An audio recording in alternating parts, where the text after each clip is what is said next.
Hello, everybody. Welcome to It's a Long Story, a thrice weekly campaign set in the beautiful, wonderful, terrifying, timey-wimey world of Imea. Most of our, actually, I think, yeah, most of our crew. Oh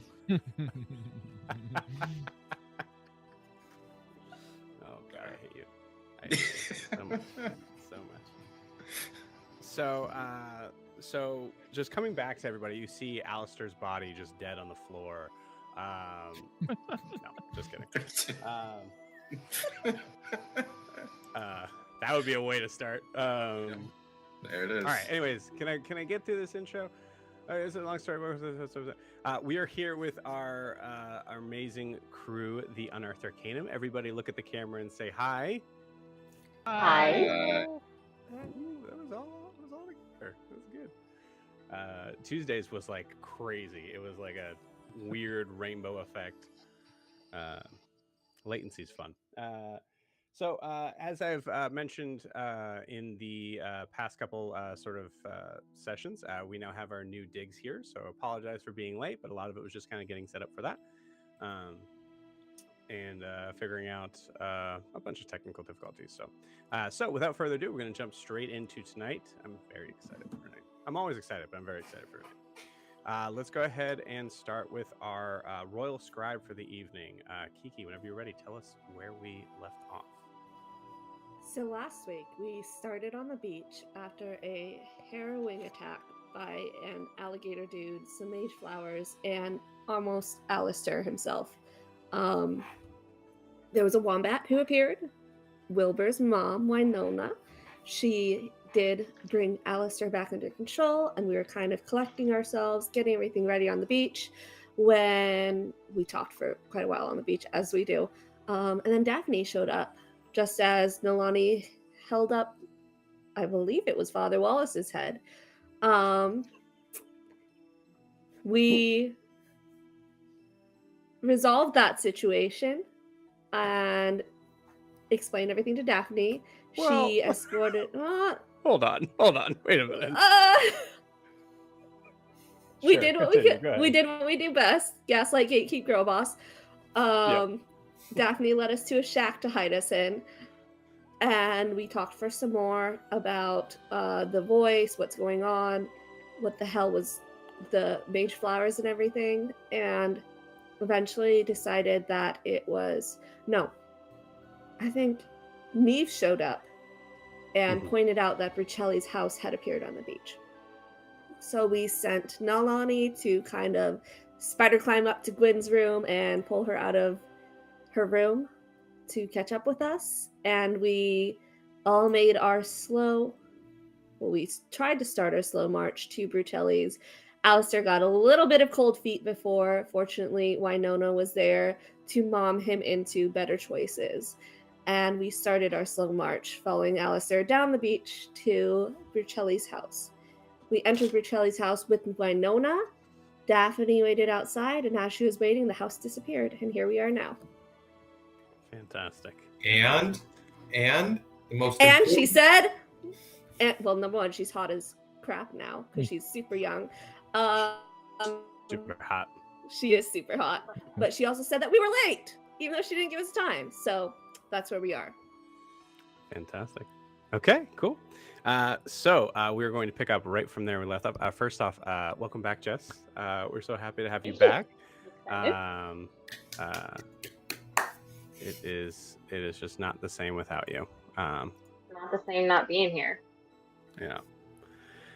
Okay, so as you are all piling into the house, this is including Winona, which also for Jess and Gwen as a characters, you haven't even seen Winona before, except for this moment of walking together. Winona is a wombat creature standing about maybe just a little bit over 3 feet tall. You can see she's kind of like bundled up in like a shawl setup. You see there's some she actually is wearing a dress that I believe is dark purple. Wednesday group's gonna have to remind me of that one, but You see. We'll kind of back this up for a second because we can do that. As you guys are walking along, you notice this creature, like full on, and I would say she is not really noticing you. She looks to be like just kind of like paying attention to the feet in front of her. But if there's anything you'd like to say to her, feel free. If not, we'll just move it forward. No, I think Quinn would have just maybe saddled up to Io and just kind of asked, who's our company? And just gotten a brief little rundown maybe of on our walk over of who she is and what she's doing there. You got it. Cool. Let me do one thing here.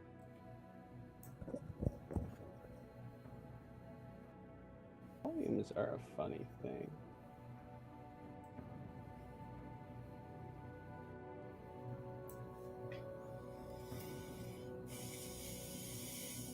Okay.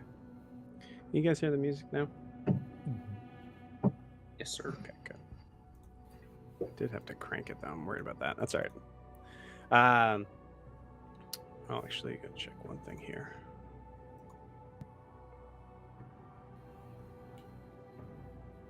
Yeah, that sounds great. Okay, cool.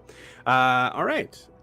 So as you guys kind of pile into Brucelli's cabin, as you hear her saying, as you hear her saying, "Oh, okay, good. All right, come on in. You're late." You see the door kind of close behind as we get a chance to once again kind of fully survey Brucelli. Brucelli looks very different. You see very like auburn, like sort of like almost like really just like a deep orange sort of hair. You can see small like horns kind of like sort of like bursting out right over your head. I think you rolled like an 18, right, Clinton? Yes, sir. Okay, cool. So I'd say she probably looks like she's like in her like mid-20s, as far as like, you know, in human standards would look. You see her kind of like just standing there, hand on hips, just kind of like watching you all and kind of like looking around. 2, 3, 4, 5, 6, 7. Okay. I did not have this information written down. One of you is extra. Yeah, that's actually. It might be presumptuous of us, but can the little mother of a hero stay here?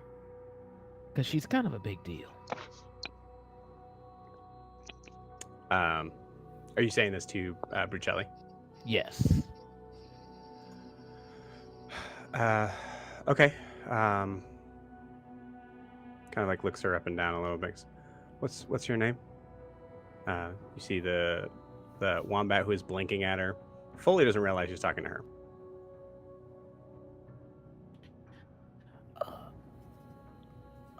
Miss Wilma, I think she's talking to you. What? Winona. Oh, sorry, Winona. Winona. If you need a last name, Wombat. But Winona Wombat. Miss. And you see Brucelli kind of like kind of move back, hooves kind of stamping against the actually pristine wooden floor. You guys at this point, as you see her kind of like come back to kind of reference to the to this very large book, I would like a perception check. We'll do a group perception check.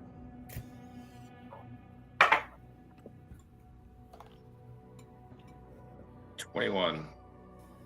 Nice. 5. Killing it. Also 5. Nice. Nice. 17. 8. 7. Oh boy, guys, let's go. Okay, get them all out. Get them all out now. So the rest of you are, I think those that like rolled under a 15. You're just confused with the person that you see in front of you. I think for some of you there may be a feeling that you're like, this is an imposter. There is like very little Was I to that notice. drunk? Yeah, there you go. Very very little to notice in the comparison between the other Brucelli that you've seen. For I believe was it Io that rolled a 17? Yep, that was me. Cool. So Io.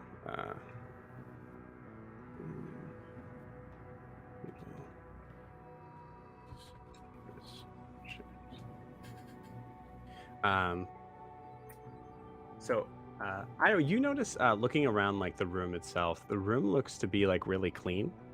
You notice the same sort of picture frames on the wall, and you see like the bookcases of different sort of knickknacks and everything. Everything's in exactly the same place, but it is definitely like looks almost brand new. Clinton, you notice that as well. One of the other interesting things that you notice is that looking around everything, like it actually, because I think it would have been Gwyn that really paid attention to that. But I would say with your 22, like you notice the like depictions on the wall of those things. Not only do they look cleaner, that is for sure the same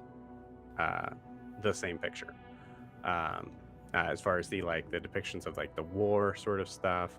The only thing that you notice doesn't seem to have really, it does seem to still kind of look exactly the same as how you've seen it before, is the book. Which you would definitely be one to notice. You see her kind of like pulling the pages and like kind of like flipping around. You see some of the pages she's actually like flipping upwards, like almost like just like an extended sort of page sort of thing. And you see her kind of like looking down the list. Okay. Sorry, I don't have you here. Right. Not a big deal. Are you here to cause harm to me or anyone else in this room? Alastaire, you see a jettison of like blue light almost kind of comes out into like this like kind of cone that pushes right to Winona, but you can see it like I'd say, assuming you're kind of close to Winona, you see it like kind of like touch the side of your feet and you kind of move it out of the way. This is a cone of truth. Right. Winona goes, no, I'm just following along. So I got lost, and so the thing of it is that there was other. Okay, great, thank you. All right. Well, is there anything? I assume you all have your affairs in order. Is there anything that we should probably do this? And she pulls out a couple of like slips of paper. She writes down names on them. And then hands them to you all. So Gwyn, you get one that says Siobhan on it, or whatever you would have called. You would have said Kara, right? I think we did say Kara. Yeah. So Gwyn, you get one that says Kara on it. Yori, you get one that says Io on it. You get the idea. She has no idea who you are. Noble Faye, real quick, I Ooh, I apologize. like that. I would wager that we actually showed up right on time, judging by your appearance. I need to change the deal that we made earlier.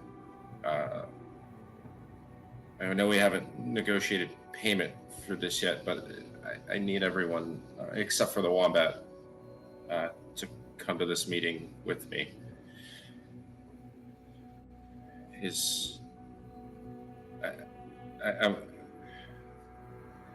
I know this is different than what we talked about, but it's very important that everyone comes along with me. I assume I gave you reasons on at least a couple people, the reason why they would not be joining you. You did, and and after much careful and thoughtful deliberation, you're wrong.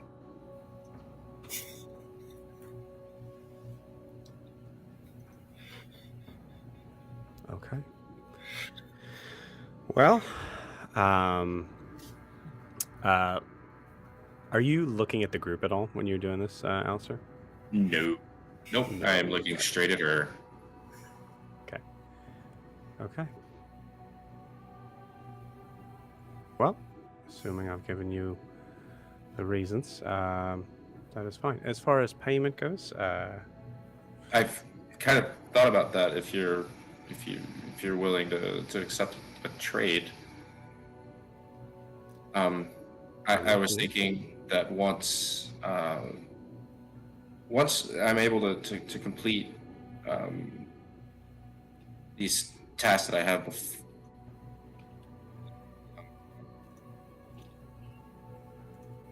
year. sorry. Can you repeat that? My bad. That was my fault. I did something.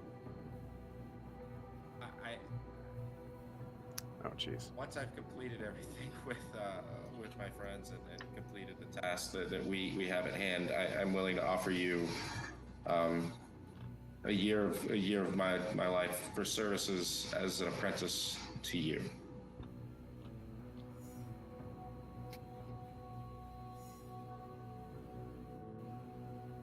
A year. A year. Unless that's not required for the deal. It's fine, Kara.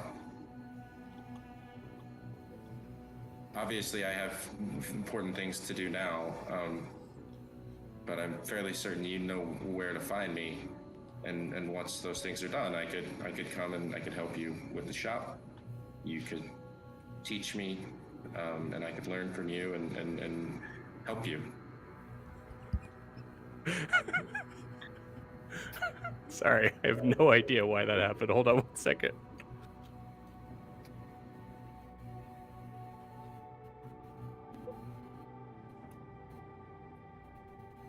I think his lights just went I out. think so. Oh, that makes sense. I think my wife told Google the wrong thing. Yeah, I know. Shush. Okay, hold on 1 second. You said that on stream, buddy. Yeah, you did not just shush her on stream, did you? No. No, that was Google I shushed, but yes, I did say it on stream. It's fine. It's all right. You can shush people all you want. Yeah. Okay, cool. Sorry, where was I? So yeah, explaining this because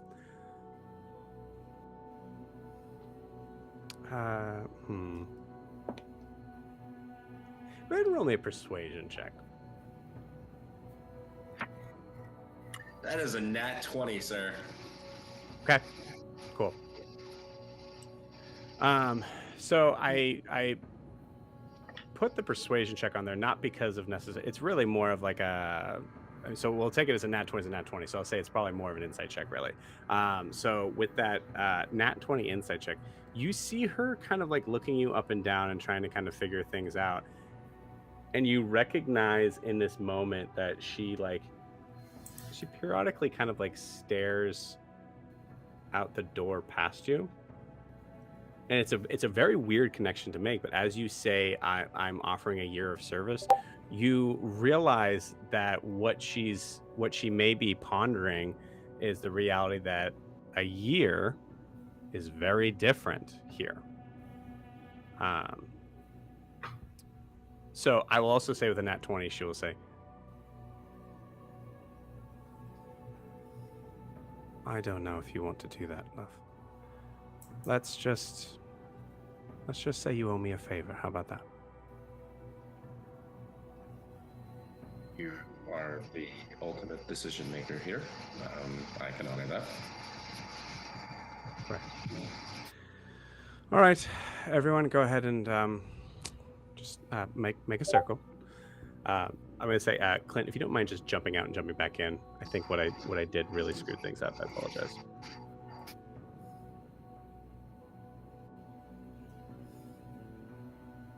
Big dumb. So yeah, so you guys all kind of, I assume you all kind of move around into that circle space. Winona kind of follows in suit until Winona clearly doesn't understand what's going on. Clinton, you want to say test for me?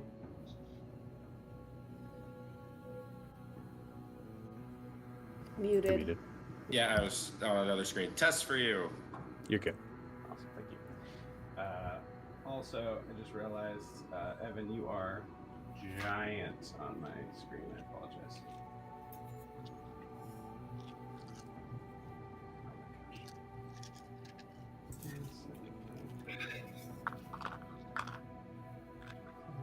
Oh,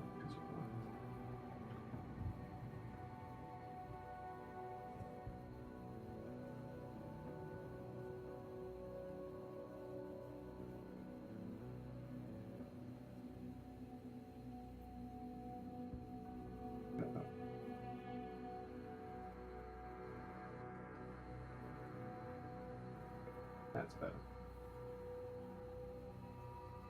That's better. Cool.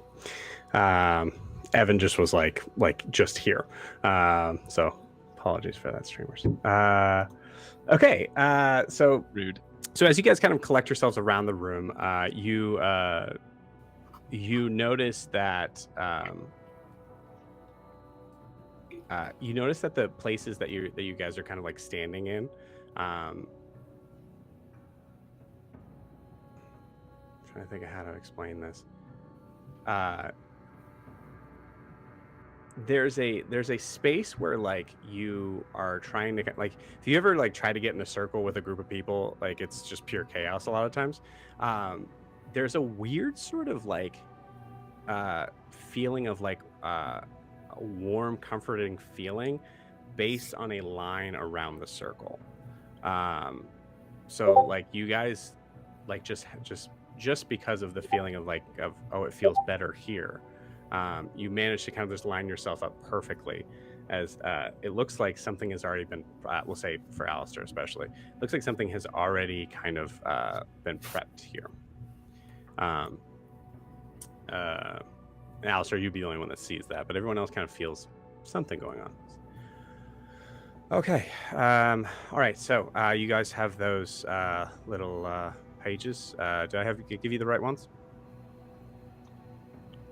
No, Are we allowed to show no. people? No. Yeah. Just you all know each other, right? Just Okay. I'm not sure if there was a reason. No. Okay. Yeah, we switch our. Maybe it was a I game. got it. Mm-hmm. You notice that the name Gwyn and Nalani are missing, as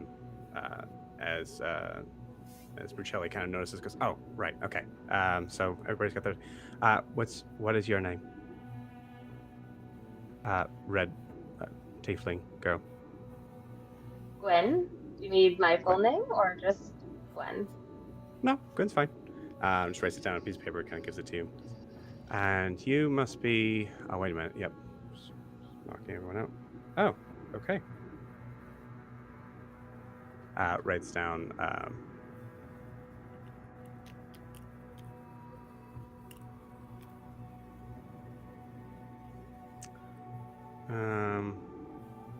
Yeah, we'll say just writes down Nalani, and puts it on and gives it to you. But you notice like a pleasant nod at like looking at the name and just kind of handing it to you. Okay, so just do me a favor. I can kind of come around and prick your fingers if you want, but just make sure you write down the name of a loved one that you want me to inform, just in case you do not make it back on this plane. Excuse me, what? It's very simple. Just basically, just write down the name of a loved one that you want me to inform that you are no longer of this material plane, like permanently. Including Well, I don't want to say permanently. There soul? are things that can happen in that. You know what I'm trying to say. For them, for their lifetime, you were dead, I think is the word. You want us to write it in Siegfried. blood? We're already running late, everyone. If you could just write down the name, that would be great. Just, I mean, if you need me to, she like pulls a dagger out of it. If you need help, I can It's fine. Siobhan's gonna cut into her hand and then just write Maeve. Can I do What more do you than guys one? write in your cards? So we got Maeve. All right. Eris writes it in blood. Okay. What I'm is gonna your- write down her aunt's name. Oh. Okay. Cool.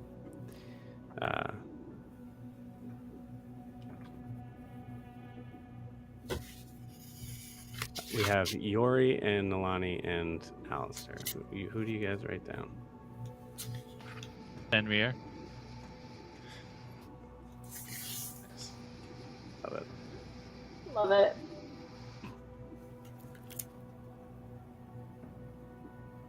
Bastus. Pastas. Nalani passes back a blank paper. He literally has no one who's not in this circle. Okay.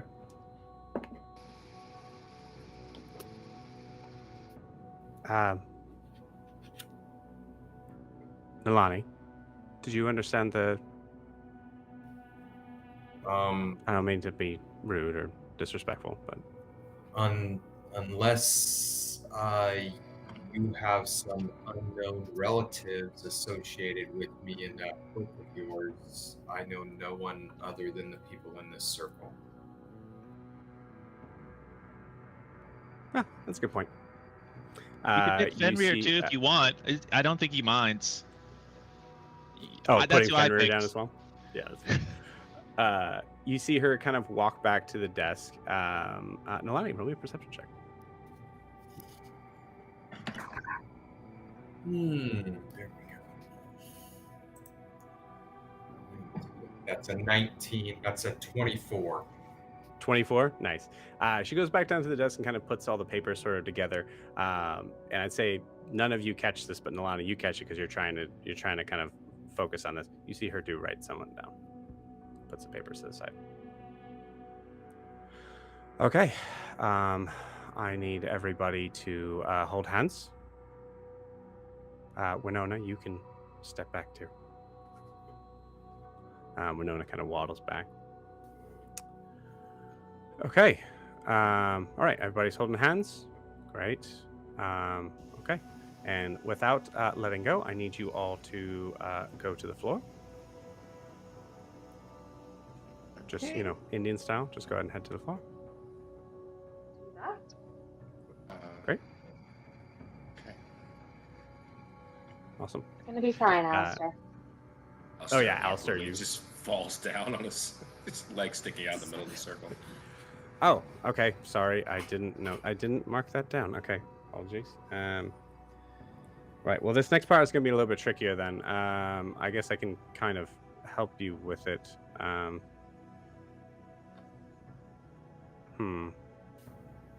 Well, I mean, yeah, no, I'll help you. Okay. All right. So everybody's down there. Everybody take a big deep breath in. Breathe out. Think about where you're going. Think about who you're seeing. And know that everything is going to be okay. As many of you are just like side-eyeing the notes that are written on there. Okay. And I need you, while still holding hands, I need you all to stand up. And you see her like kind of like put a hand underneath you. She's surprisingly strong. And she's waiting. You have to make the movement to get up, but she's helping you. So as you do so, as if just in the blink of an eye, you guys are no longer in Brucelli's cabin.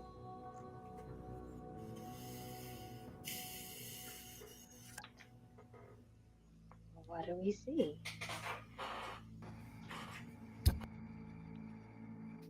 The surroundings that you all stand in now, we'll allow Clinton to kind of give us the initial sort of idea of what do we see as we are positioned outside of the palace. I imagine, since we both seem to have the same knowledge most of the time, that he is aware we are coming. So, with that in mind, I think what you see is very reminiscent of like the Lord of the Rings when they're destroying the environment. You see rubble kind of strewn about here and there. It's not awful, but definitely something's been going on. That, you know, it doesn't look like what Alistair would be used to. I think there's definitely a much heavier purplish glow, slight fog rolling through everything. And then I think you see a massive pyramid in front of you that is very MC Escher, stairways going into nowhere, and hundreds and hundreds of doors spread throughout. As far as Alistair, he looks stand up. There's nothing. He is the epitome of perfect health. Standing tall, no cane, no brace. He is everything that he wishes he could be. As you guys look around, pausing to kind of look at Alistair, who is clearly going to be leading the way here on out. First thing you notice with Alistair is that you see the bags underneath Alistair's eyes have gone. The sort of stubble, sort of patchy sort of look is now just clean shaven. The his clothes are brighter. Um, his hair even seems to be. Uh, I'd say the occasional like kind of like white hairs you would see on his head gone. Um, as you said, perfect health. Um, Looking around the whole scene that you have, you can see that there is like various sort of forms of like this space where it looks like there was most likely probably some sort of like statuette of things, most likely literary figures or whatever, that seem to have been. You see that they are broken. Many of them actually are broken like clean in half. Um, uh, you also notice that as you kind of look up at the sky, you see that grayish purplish fog kind of rolling out right over the top, and you notice that you see like sideways sort of like lightning bolts occasionally come through. And actually, well, no, I'll just tell you. So the occasional sort of lightning bolt that kind of just comes through in this very like bright white sort of look that kind of just scatters out, but it's that sideways sort of like movement where it just looks like it just kind of veins out. Um, I would say Kiki having unfortunately, probably a pretty good understanding of how of the insides and outsides of bodies. You're probably one of the first to notice that it doesn't really look like lightning so much. Um, I'd say Io, you recognize Io and Gwyn. I would say you both recognize in your like learnings that like of understanding how a brain works. It looks like their synapses firing. Lovely place you've got here, Alistair. But Ah, I think he like does a turn on his left leg, his normal bad one. Something he probably never seen him do. He just turns and faces you. Two things. First and foremost, you are an invader here. All of you are. You don't belong here. Um, I don't mean that threateningly, but you, you don't belong here. Number two, this is your fault. This did not look like this before. When you reached through and you spoke to him, you showed him there was a whole nother part of this world that he'd never been to. wait, he didn't always have free reign like this? No, No one has spoken to you in your mind before? You know Io and Gwen. I doubt that's true. He didn't do this before. He couldn't transform until we It's me. reunited. I think what he's implying is this is all me. I think there's more to it than that, but we won't get anywhere fighting about it. But do we still need to hold hands, or was that just the? It's entirely up to you. And just one more rule before we start going: don't open any doors that you aren't supposed to. Fair? This All this right. is this is my mind, so please stay with me and only with me. That Okay, is Wait. fair. so you're opening all the doors. That is very fair. Nilani? Yeah, don't open any doors we're not supposed to.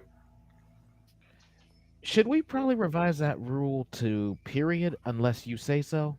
I think we should revise that rule. How about you guys just don't go poking around anywhere? That would be uh, the best. Can we do that, or do we need to solve more problems? No, that's Fair. reasonable. We'll follow your lead here. It's your mind, Alastair. We're just here to help. All right. Um, what do we do? I thought Well, you'd know that one. The answer to I that. think we're supposed to find the big guy.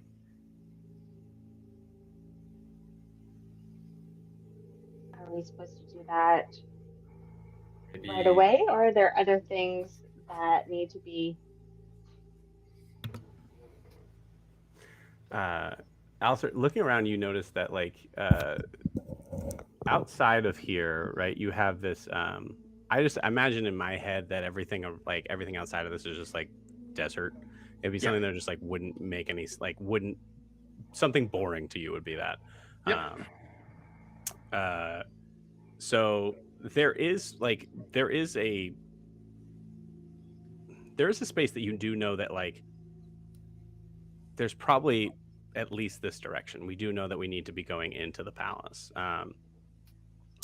You do see that there's like a kind of like main archway that is open to you as normal.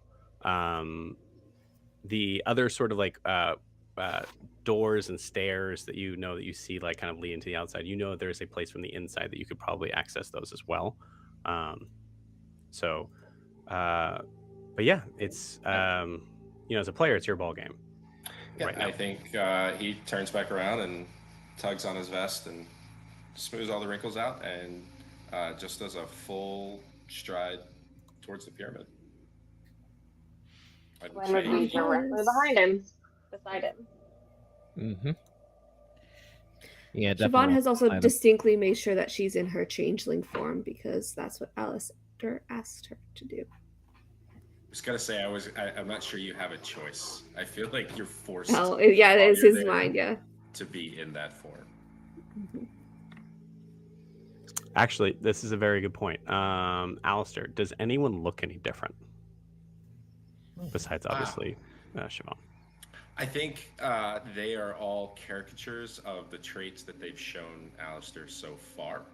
So I think Yori is probably full armor, probably a little bit sturdier than what he normally wears. It's shiny. I think Io is probably much more cut and muscular while still being lean. Perfectly fitting clothes. I think everything he just looks immaculate. Same for Siobhan. I think Siobhan, otherwise in her changeling form, I think the white stripe in her hair is gone. I think Gwen almost has a radiant glow about her, however slight. And for some reason at this moment, I think Nilani looks almost royal. I think he seems to carry himself a little bit taller, chin up, much more proper than maybe he behaves at times.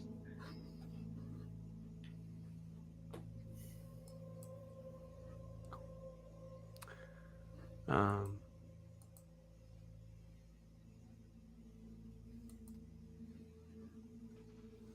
so you follow Alastaire in. Alastaire, you the state that you were in before, right? Going to your mind palace, you had never seen really that dungeon door before. Um, but I would say you being who you are, you would immediately kind of know where it was stationed. Um, and whether or not you're walking towards that direction, you definitely kind of peer over to that side enough to be able to kind of see the doorway. You do not see that doorway. Um, as everyone kind of comes walking in, you see everything exactly the same as you would normally see it.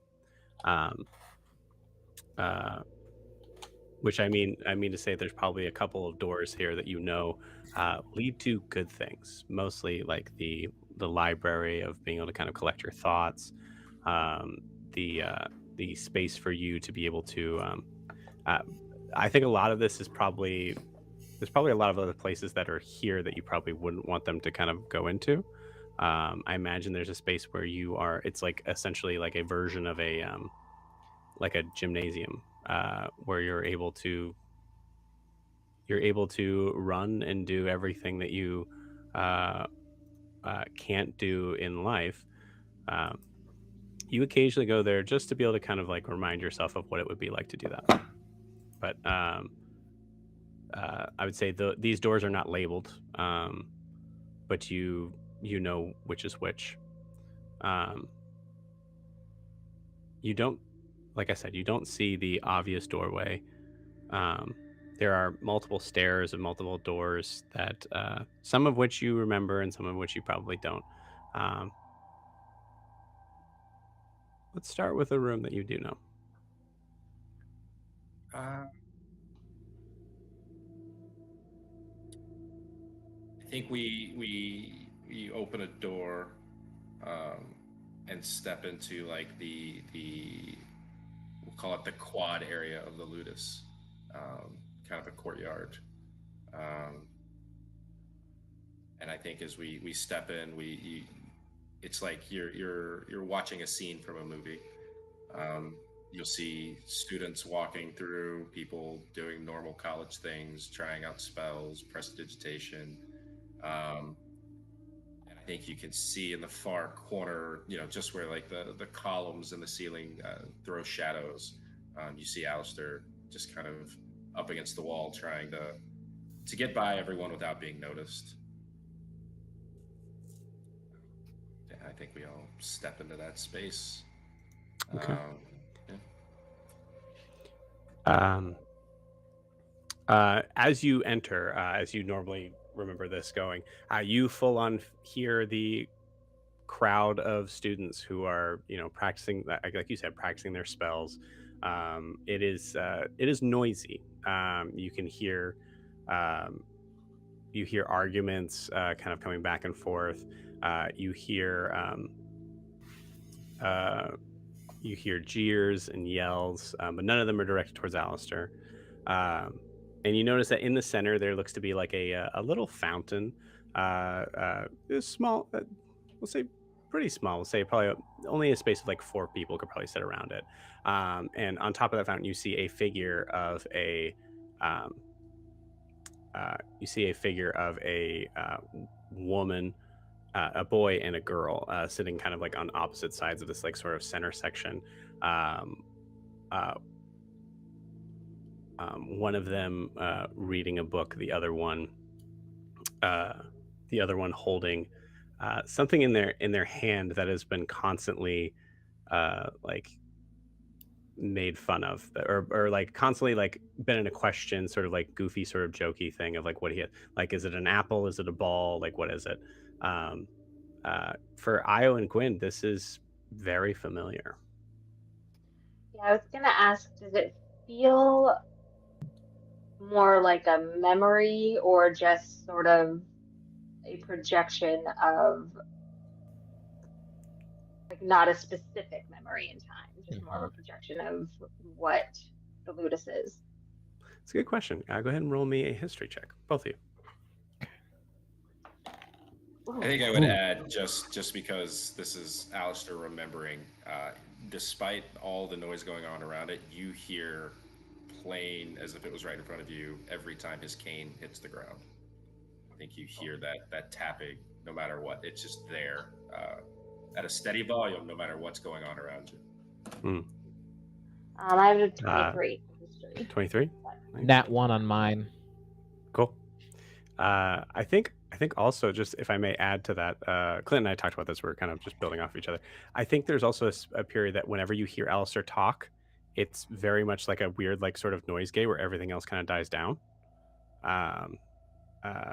Or a compressor, you know what I'm talking about. The space of like the background noise just kind of like pulls down, but only when Alastaire's talking.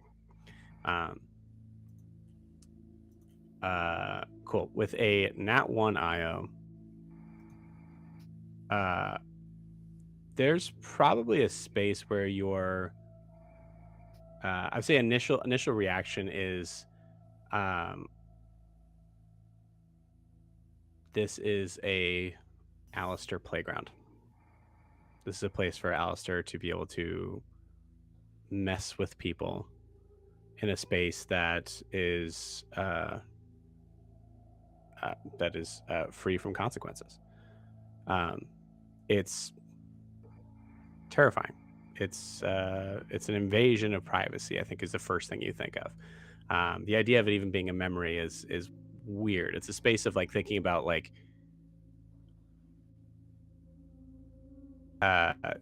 coming outside of like above board. The idea of like having an internal memory that for you meant something that was so much more, but if an outsider walked into it, they might have felt like the whole scene was kind of awkward. If that makes sense. I think that makes a little bit more sense. Yeah. So basically, IO would see this situation as kind of awkward to be kind of just in the middle of and kind of taken out of it. Is that what you're? I would say it's a step beyond awkward. It's invasive. Like, as I feel like I'm the invader, correct? No. The idea this place exists is invasive. Oh, okay. Interesting. Correct me if I'm wrong. I feel like he's saying those thoughts that you have that you will never share with anybody else, you just stepped into one of Alastaire's. That's how you feel. So you could feel like a mixture of things, like just the idea of like kind of in a space of like this isn't right, but then also to your point, also feeling like this isn't right that I should be in this as well, because this is obviously, I mean, we haven't even begun yet, but this is treading on privacy.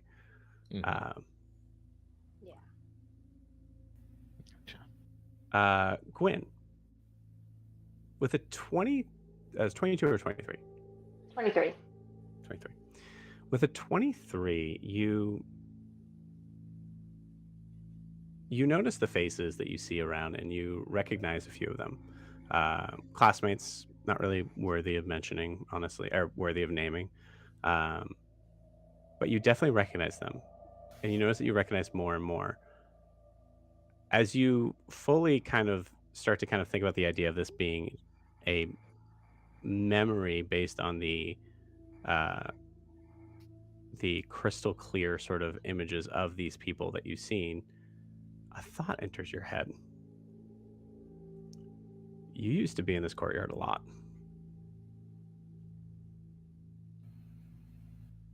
You look around. Initially, you don't see yourself, but you're curious. Can't help it. You're Gwen. You're wondering if you're in this courtyard.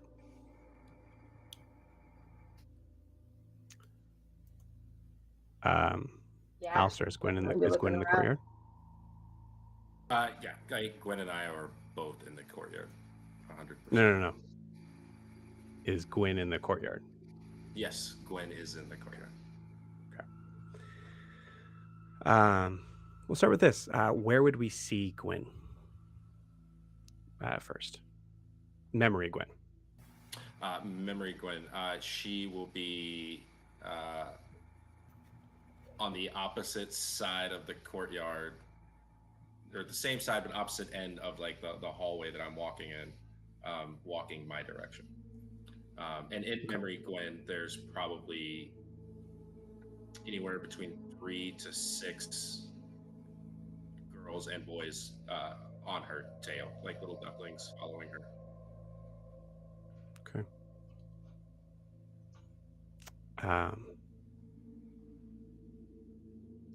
Gwen, we're getting super meta in here, gang.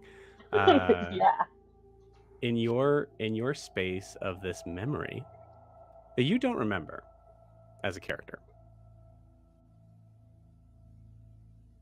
go ahead and roleplay as Memory Gwen for a second.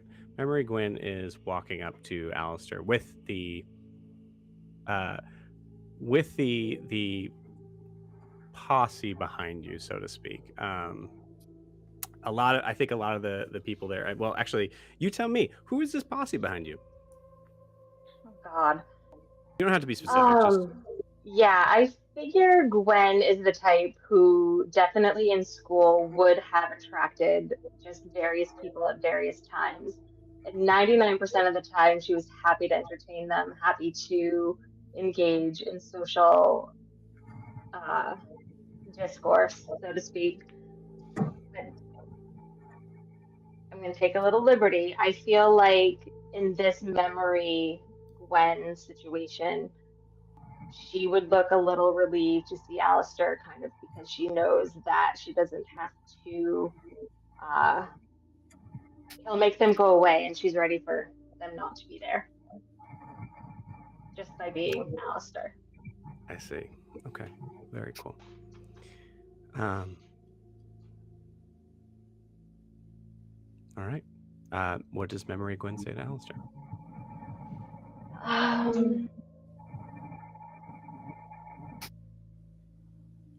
You promised that you would look over my essay for Professor Karan's class, so let's go do that. As you hear that from Memory Gwen, Gwen, Io, Siobhan, Nalani, Yori, you're all around in this moment. As you hear Gwen start to talk, you do see the posse start to kind of break off in a social gathering sort of way. But then you notice they start to gray out. And you see this graying start to kind of spread almost from Gwen's area outward, as Gwen is giving Alastaire the time of day. Everyone else disappears. I would say in this scenario, there's no memory Alastaire. It's just Alastaire. Alastaire, you probably recognize the awkwardness of this situation, right? As this is normally how this plays out.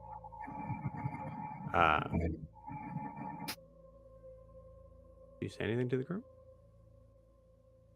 To the crew? Yeah. I think what they see is me step between their line of sight and Memory Gwen, so that they see my back. That's what they see. And then I think Alastaire, I lean into Memory Gwen as close as I can get to her ear and say, hey, that's not how this happened. You start to see Gwen, Memory Gwen, just do a slight nod and start to walk backwards. You start to see everyone else kind of come into frame, and the whole thing plays again. Can I ask? Yeah. With my gifts and the nature of us being a part of his mind, how deeply do I sense Alastaire's emotions? I'm gonna have you roll for it. Okay. Roll me that insight check. Come on, baby. Okay. What's my insight? Plus 6, 22, 20, 23.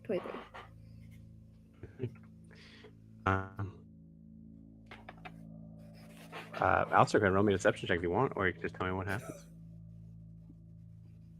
Oh, what you're feeling from me, or just from the whole body? What are you asking? So with the empathic bloodhound feat, essentially, like you feel like the object of most want, right? How they feel towards that object, things like that. So Object, person. Yeah. In this particular memory, he was an intangible thing from Gwen, and I think he knows that he could alter it, but doing so isn't going to change anything. So I think he lives in that letdown moment intentionally. So I think you feel just that anxiousness of he knows how this plays out. Okay. Io.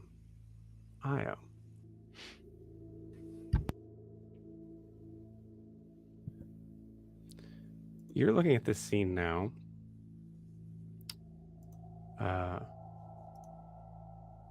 And as especially in the sort of space of everybody kind of like the whole kind of like scene kind of playing in backwards as everybody kind of comes back into view.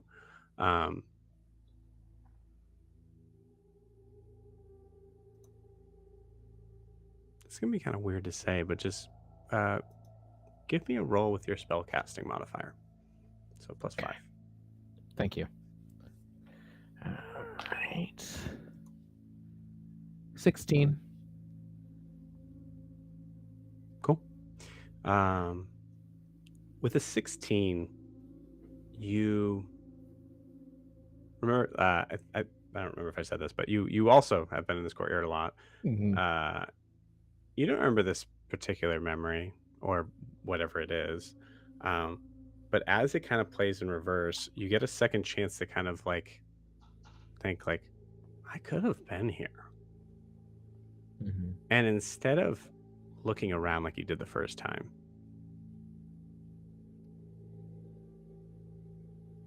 I think there's a part of you that just kind of like pulls inward into a space of like, what would I have been doing? Where would I have been? What if Alastair wrote me out, where would the space be that I stepped in? And you start to see a very like light bluish light appear about maybe like 15 feet to Gwen's left.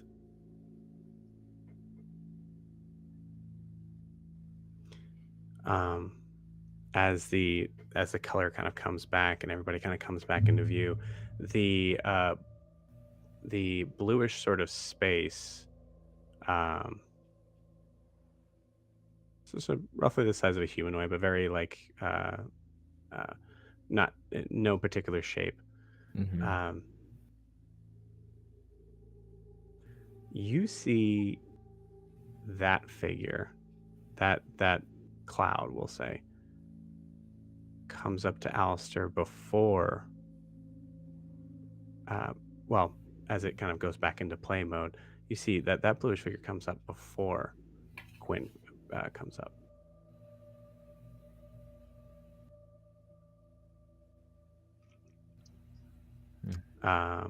Alastair, you know what's happening here. The fact that that's highlighted for everyone to see, I like, because everybody sees this actually. I think for Alastair and Clinton, you can tell me if you don't know it, but like Alastair, you the embarrassment might go a little deeper here. 100%. Yeah. I think this is hard. I think he's going back and forth between that look where he's kind of looking backwards towards everybody, but it's not Alastair's usual not making eye contact with people because he feels awkward doing it. This is, I can't see you seeing me right now. And because memory Alastair is taking up the space in the shadows on the wall, he has nowhere to go. So he's dead center in the middle of this courtyard watching this. You got it. Io, seeing the reaction of Alastaire in this moment, you suddenly realize that that bluish cloud is you. If this is a memory, you were written out of it. Continues to play. Gwen comes up. Alastaire, what does Gwen say? So it starts off the same. I think she mentions the essay, and then you hear almost in like animalistic, like bird chittering, the people behind you just be like, but we had plans. We were gonna go out. We were gonna go to the bar. We were gonna go to the tavern. And Gwen, I think, makes a very exasperated sigh, like, and makes eye contact with Alastaire in that I don't want to do this, but I have to. And just kind of pats him on the shoulder and walks by, breaking the plans that they had. Okay.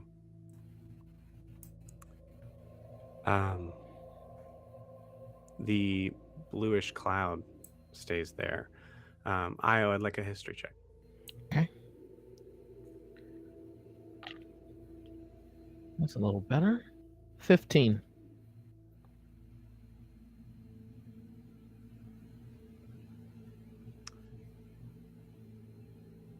You know that this is you, and you can't remember this exact instance.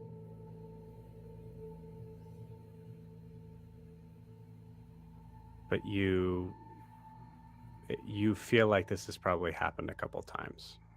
Mhm. This space, you're not fully remembering the memory, or if there was something that you said in it, or whatever. All you know is that Gwen continues to walk away, and Gwen, you actually see Gwen walks through you, not seeming to see you at all. It just continues to kind of walk forward. The color is fully back in the courtyard.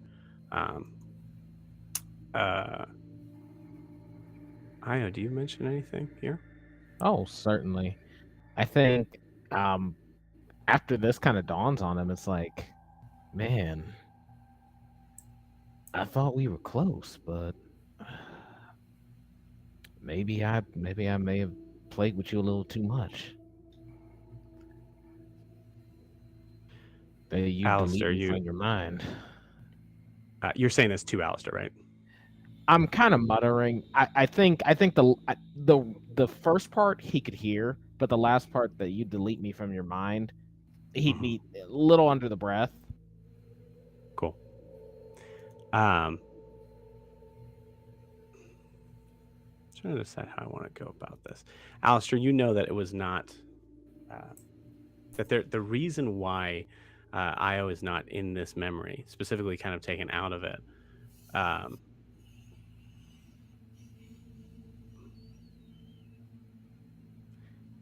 If you feel like you know the reason, go ahead and shout out it. If not, I will mention it to the group. It's your call.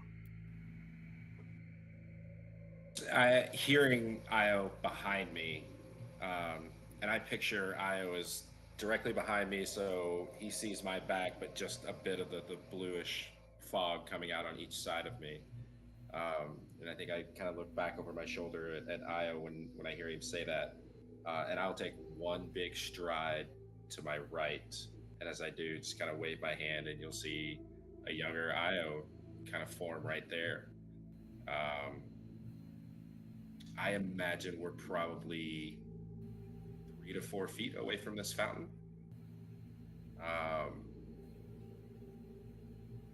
What Alastaire will remember, and I think that you will clearly see the edit if you pay attention.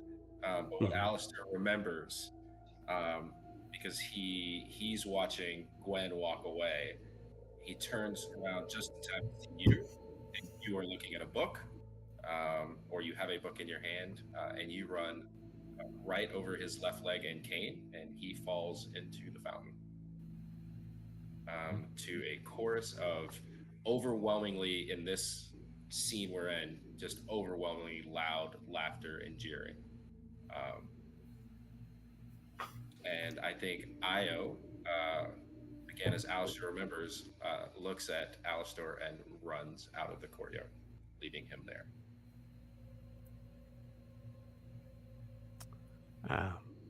Io, one more history check. Okay. And that is a 13.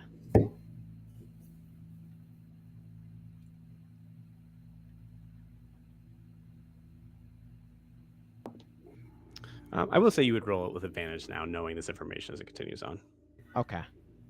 I don't think that's me forcing. We'll accept whatever. Shoot. Even with advantage, that's actually lower. Okay, cool. Yeah. You see this scene. You see, Io you see memory Io running away, and you don't like. Man, you're trying to kind of put it in your head of like the idea of like, why would I run away? What was I doing? What was I like? Was I worried they were laughing at me? What was So you're trying to kind of put the pieces together of what you assume to be a untouched memory.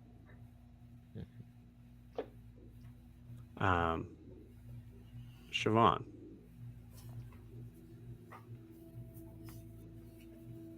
And actually, Siobhan definitely. Siobhan, go ahead and roll me an insight check. 17. 17.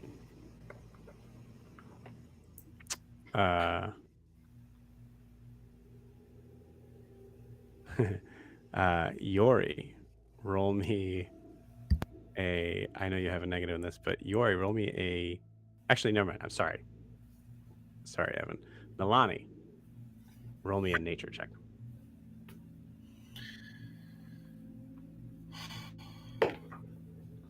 $14. Okay.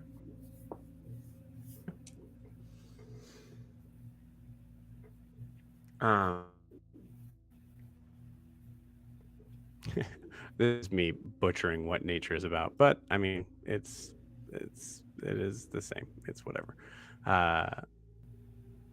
In my view, I put this as a human nature. I don't know why I did that, but whatever. It's the same thing. We could call it. Actually, you know what? We'll call it a survival check. So that would be 15, correct? There you go. Yep, 15. 15.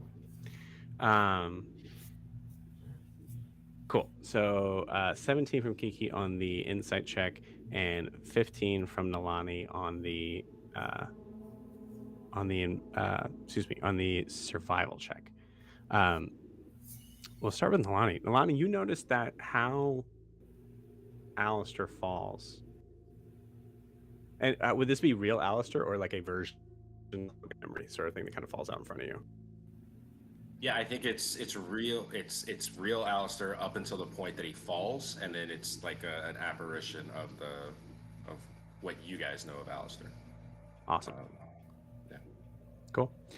You see that falling movement, and with a 15, you recognize. I mean, as an archer, you have a very good understanding of how things fall and how gravity works based on what's happening there. The angle and the movement of that, I have a terrible thought in my head of this, but like the angle and break of this doesn't make any sense. Siobhan, you with the 17 insight check, I think you see Alastair's face is inscrutable, unemotional on this, in an unforgiving sort of way, but also in a space that you've seen before when Alastair has made up his mind about something being the way it is, in the face of evidence.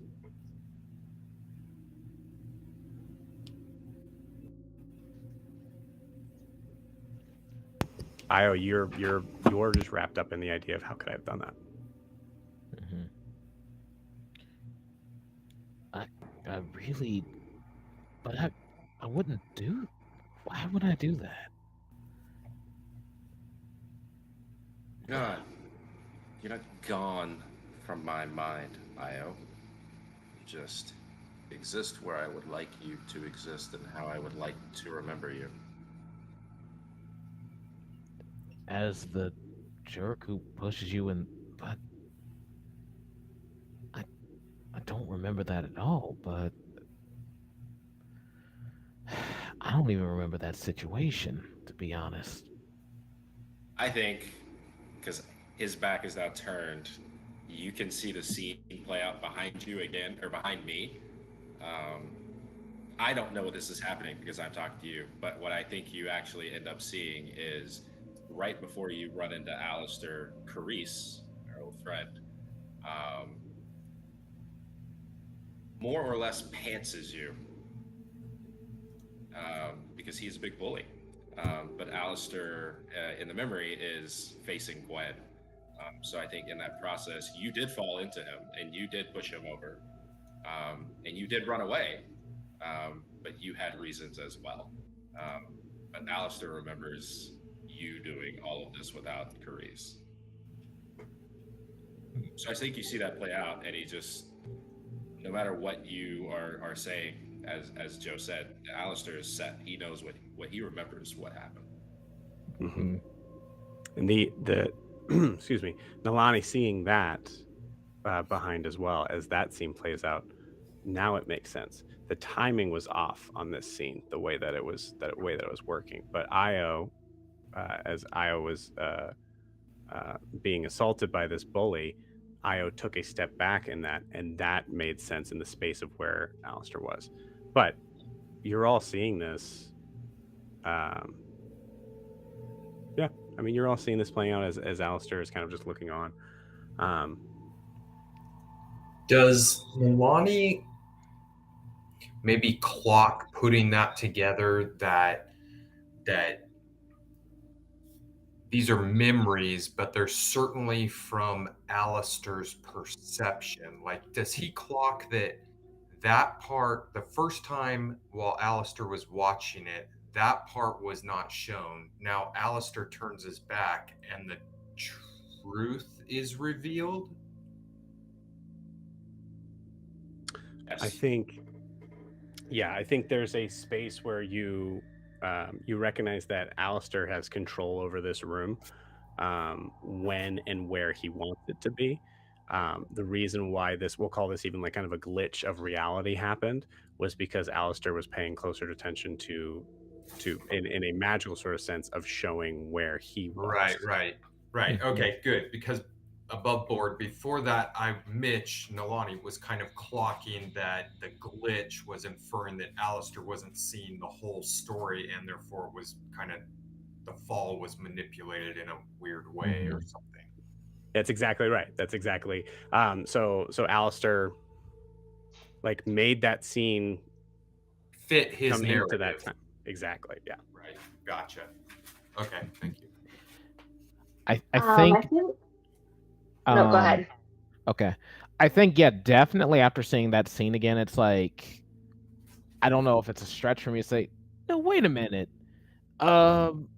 Grease, he pants me, and that's why I went running away. Yeah, You're not remembering that right. I think Gwen would step up kind of in between the two of them and just sort of looking at Alastaire and then at the rest of them. She would say, memory is a funny thing, but we need to remember that we're right here. And she's going to gesture to all of us, like the group, and just say, this is what we need to focus on if anything gets weird in here. Because we can't change memories. We can control what we do here.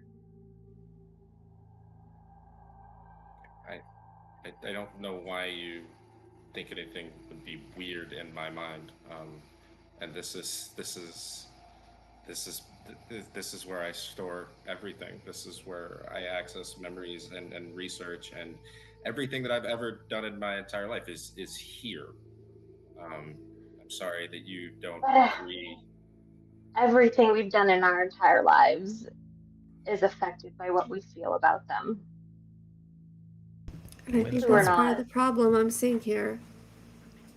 He's not allowing himself to feel about them. You saw one side of how that story played out, and ultimately you created your own narrative. You made a memory that, in a sense, is fiction. I don't know if fiction is the right word, but perception is a funny thing too. Alastaire, I need you to roll 2 separate wisdom saving throws. And tell me what each separate number is.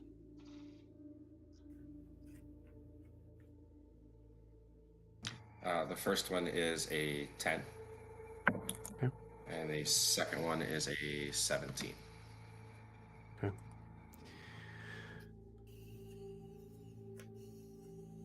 As this memory kind of just starts to kind of like pull back and replay, as you are not touching it, you are not like doing anything to the controls of this space here, you start to see it kind of play back, and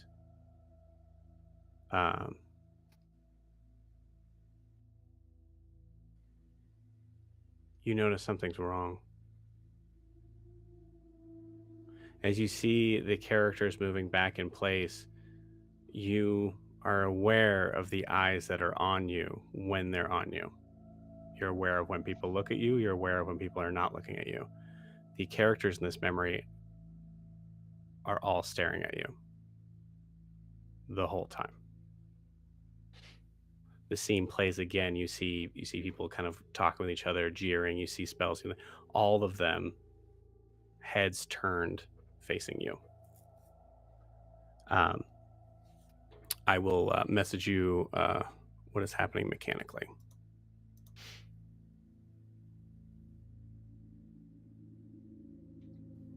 Do we perceive that as well, or just him?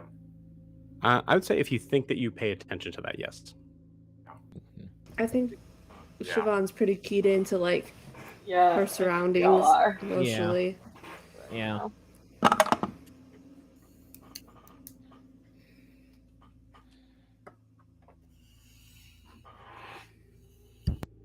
think from a point of view, you guys will all see that Alastaire is getting a little, just in his eyes, that frantic things aren't the way they normally are kind of look. I think Gwen's gonna take his hand and just sort of try to tether him to the fact that we are the ones who are physically present with him. Mm-hmm. Maybe we should move on from this room. It's I think when you reach for his hand, it's going to be that awkward. It's going to pass right through it. He's there. You could touch him, but I think he mentally doesn't allow that to happen in that moment. Actually, that is what you want. That is not what happens. Oh boy. Uh-oh. Not to no and you, but based on what just happened. Yeah. You also start to see the scene itself, and I'd say only Alastaire, you see this. You actually see the scene start to out.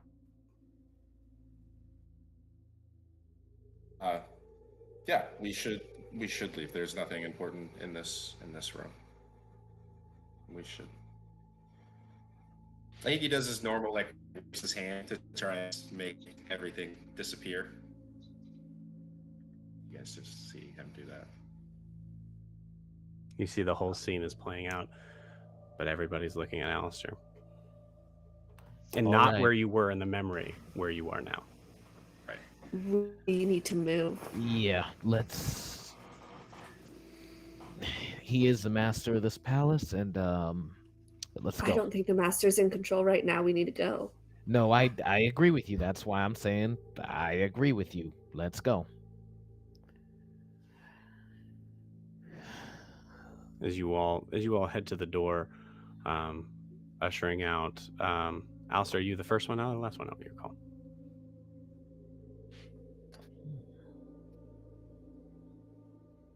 I would say right now, if you guys want to leave, I have to get his attention, so he probably would not be the first one out of the room. I think as you guys are, I would assume someone is probably dragging him or pulling him backwards. He's still facing the scene as you guys are heading to the door. Yeah, I guess that would be Gwen since she took his hand or tried to. And I think Io would probably be putting his arm around his shoulder to, come on, man, let's go. And Nolani's not touching a door till Alastaire does. He was instructed not to. I would say the door's probably open. Okay. You could walk out. As you all turn to walk out, you start to hear whispers. As you look at the figures, as you're turning to leave, assumedly quickly, as you're turning to leave, you start to hear these little kind of mutterings sort of underneath everybody, and it's indistinguishable. It's hard because it's a chorus of these words, and so they're on kind of becoming this sort of cacophony of just whisper and sound. I would say anyone who has a decent perception, go ahead and roll, but it's a high DC. Is it higher than my passive? I will allow your passive here for this. What is your passive? It is 18. higher than your passive. Okay, well, I rolled a whopping natural 1, so. I got There we a go again. Woo, 21. Nalani, you got 19, is that what you said? 19. Okay. Io, as you were trying to direct Alastaire by the hand, by the arm, kind of moving out, Alastaire, you're noticing that your leg's starting to hurt. Not like pain, but just an odd sensation. You are hearing the whispers over and over and over again, and you just kind of catch the last one as the door is closing behind you, as you hear the last pathetic.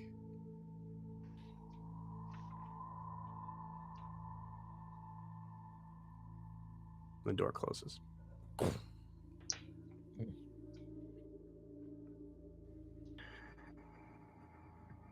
Having dealt with things like this before, I think Alastaire's going to put his hand on the door, and you'll hear him kind of mutter under his breath. And I will attempt to seal off that door.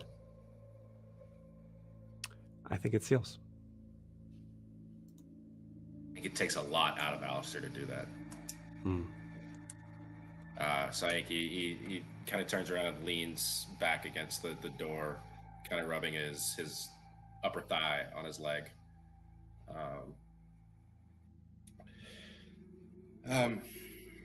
Shall we go somewhere else? I sometimes think that the problem with knowing everything is it's easy to overlook the obvious. Where do you guys think we should go now? Any thoughts, ideas? You know your Yori. mind. Yori. You guys are in kind of this sort of weird sort of granite hallway from the space that you are in. So there's walls that are kind of extended on either side. Some of them are stairs that are actually facing the opposite gravitational way, we'll say. You notice something that is resting up against the wall, and it catches your eye because it's a familiar color. You notice it as kind of it looks like it's almost like a bundled kind of in a duffel bag, but obviously without the handles or whatever. I guess, yeah, sorry, this is D&D. It's like a bundled sort of sack thing, but it's kind of elongated.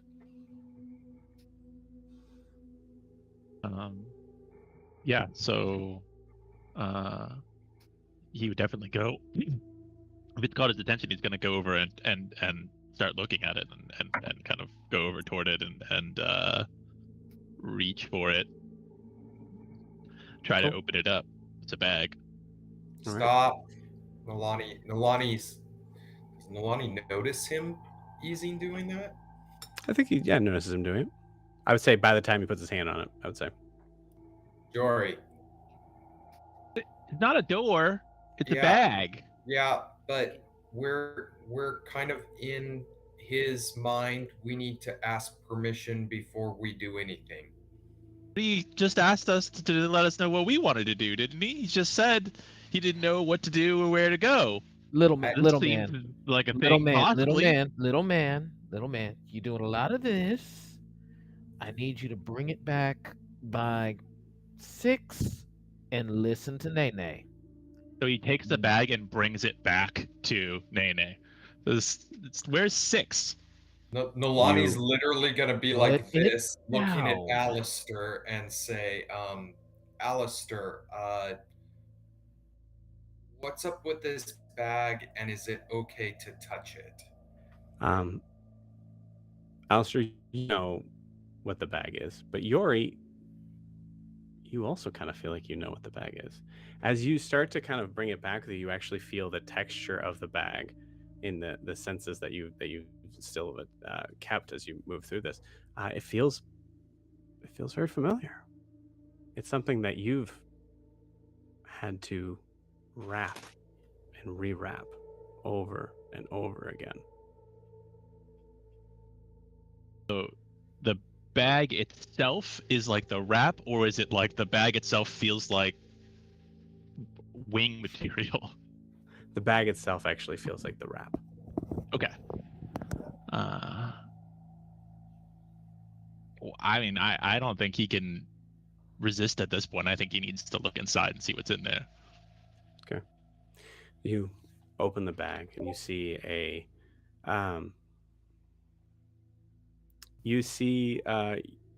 your wings as they were, kind of like bounded together in a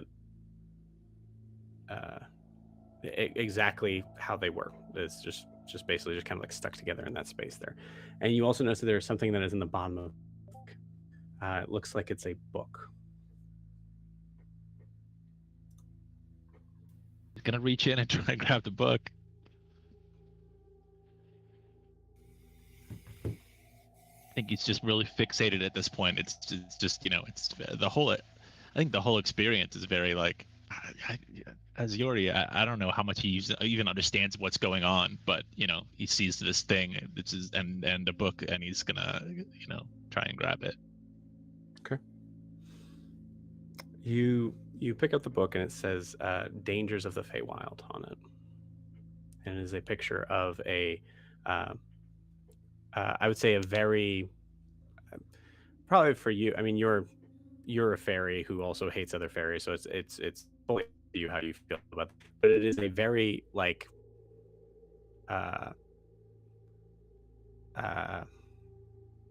not racist depiction. I'm trying to think of the word.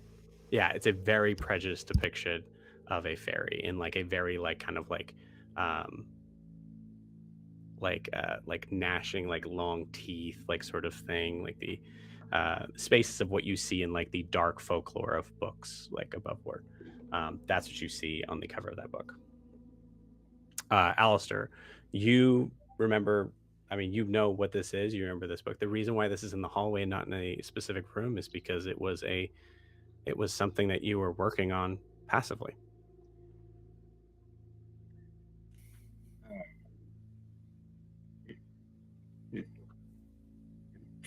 You can just put that back down.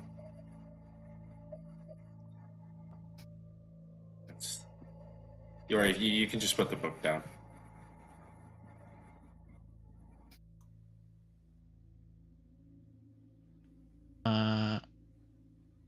Yori's gonna take the book, and he's gonna throw it as far as he can, just away from himself, away from this area. Okay. You throw the book. I think in my view of what Alastaire would want, you see it sail through the wall.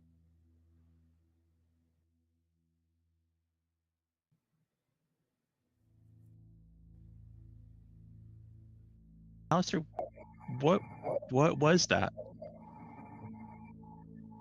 It's just research. I like to know as much as I can about the people I'm around.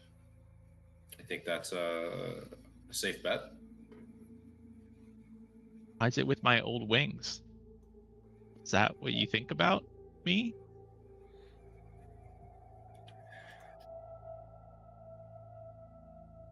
Easier to find information when it's grouped together. It doesn't necessarily mean that it's all directly related, but you you are a fake creature, and you know, if I wanted to know more about fake creatures, and then you, then everything would kind of be grouped together. The wings, I was actually, they're just, I was trying to figure out a way that I could help you.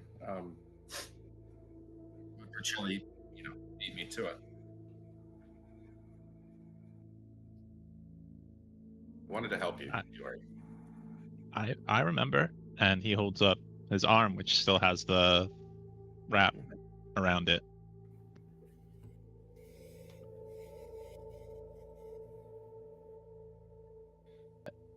I'm not like those other ones. I hope you know that. You are, I'm are not like certainly. that. It's, you're certainly the most unique fairy I've ever met. That is for certain. Um, Nalani, as you are watching this interaction, every time Alastair speaks, especially with in response to the hard questions Yori's asking him, you see the lightning kind of going as you look up and you see there is stairs upon stairs in different sort of spaces, and it goes up for 200, 300, 500, who's to say, but you can still see how there's a sliver of the sky above, and you see constant sort of movement while Alistair was speaking.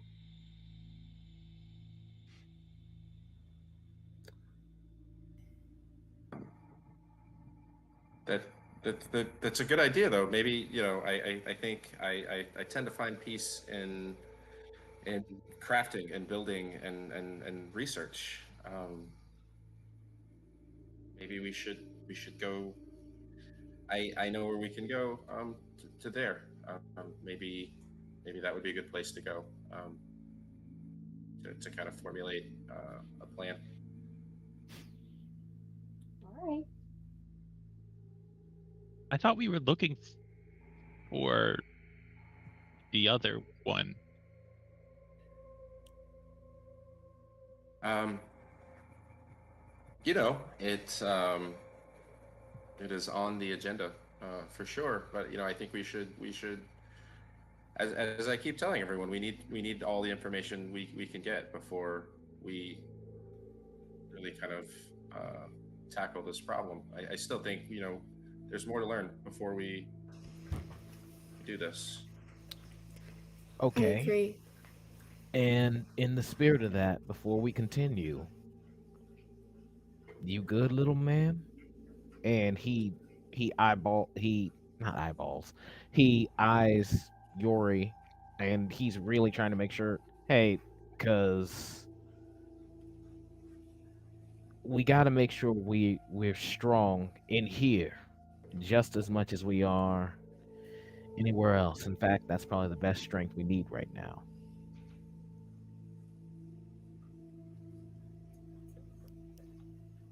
Yeah, I have a hard time dealing with things that I can't physically deal with, but I don't want to be here any longer than we need to. I don't like this place. So if we're if we're supposed to do something here, I think we should do it. I think what Alistair, or sorry, what Io is trying to say is that we all need to understand that there's a lot of things in here that may make each of us feel very uncomfortable, Yeah.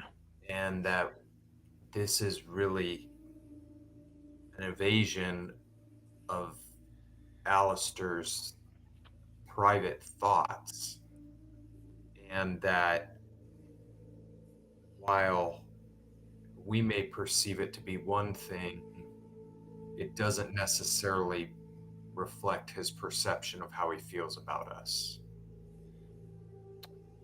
Exceptionally put, Nene. We all need to be on the same team, regardless of what we find out in here, to make it through this together. I'm always on your team, no matter what. Do you all have secret thoughts you don't tell people? Most people do. You're Yes, that's quite common, in fact. It's kind of a little bit of a negative growing up. Probably the only negative, though. Do you think all wombats have the last name Wombat? Perhaps they do, little man. I'll remind you all that I'm standing here, and as you continue to pass judgment on my mind, I would encourage you to find other outlets for your energy. I did have a question for you, Alastaire. You said that shift never occurred before I found you in the fire. What happened in that fire? Obviously, some kind of spell with your professor, but was there anything else that happened? Anything that could have triggered it? Were you exposed to anything? Did something come across the other side when your professor jumped? That might help us to figure out what this is, what's going on, and how to best approach it. Do you want to go to that memory? I will say that a very unique looking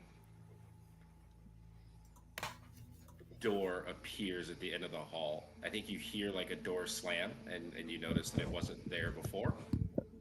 I think you all notice it, and everyone looks at it, and Alastaire pushes through all of you and walks in the opposite direction, turns a corner, and is standing before the door. I think he tried Siobhan follows closely behind. Yeah, Gwen's right there too. Yep. He tried to walk away and go the opposite direction and ended up in the same spot. Yeah. So you're standing in front of it, right? Yeah. Okay. I think before, hopefully maybe try to stop him before he opens the door and just say, I think we've seen before that these memories contain more than what you were aware of at the time. So we just need to be on the lookout. And again, remember, we are here. These are memories. Yeah. Well, I might give you shit all the time. I love you, man. And I'm here for you.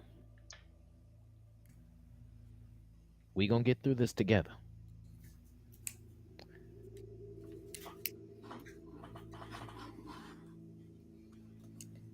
Siobhan's gonna look at him and put her hand towards the handle.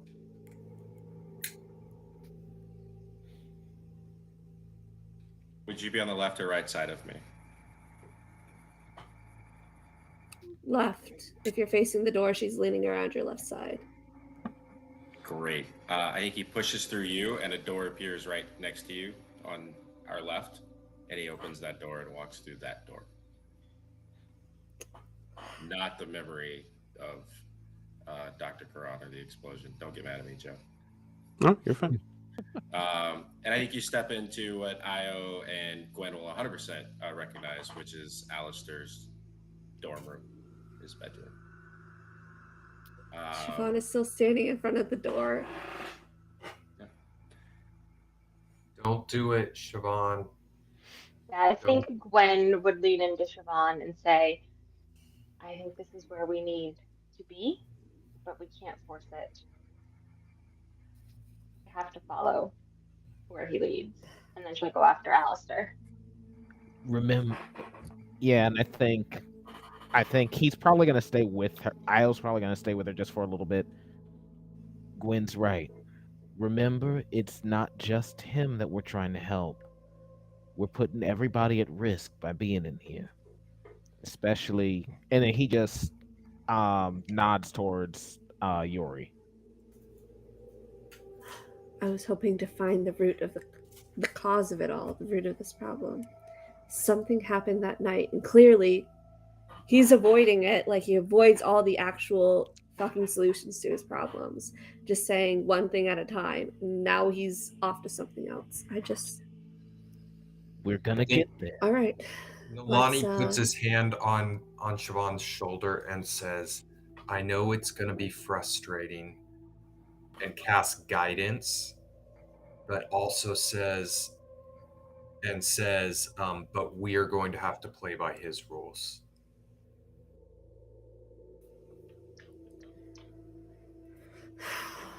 All right, let's see what's up with this one then. She's gonna go into the room he entered. Okay. Please describe your room. It's just easier to put this in everybody's mind. Imagine, the Gryffindor rooms. It's just a stone. It's a stone room. I think there's a fireplace on one side, but when you guys walk in, you'll see like a really nice, we'll call it like a gaming table, but like a round pedestal table with two chairs, a chair on each side. You'll see Io passed out in one chair, like leg up over the arm with the blanket that clearly someone else put on top of him. And then you'll follow, your eyes will follow the room towards the fireplace, and you will see Gwen and Alastaire sitting on the couch,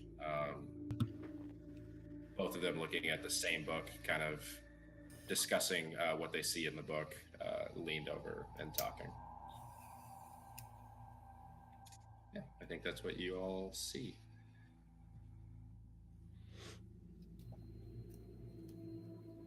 So we can just sit in here for a few minutes and really decide what our next move will be.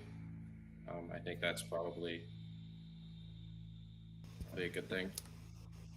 I think we know our next move, and I think you do too. Is there a reason why you're avoiding making that decision?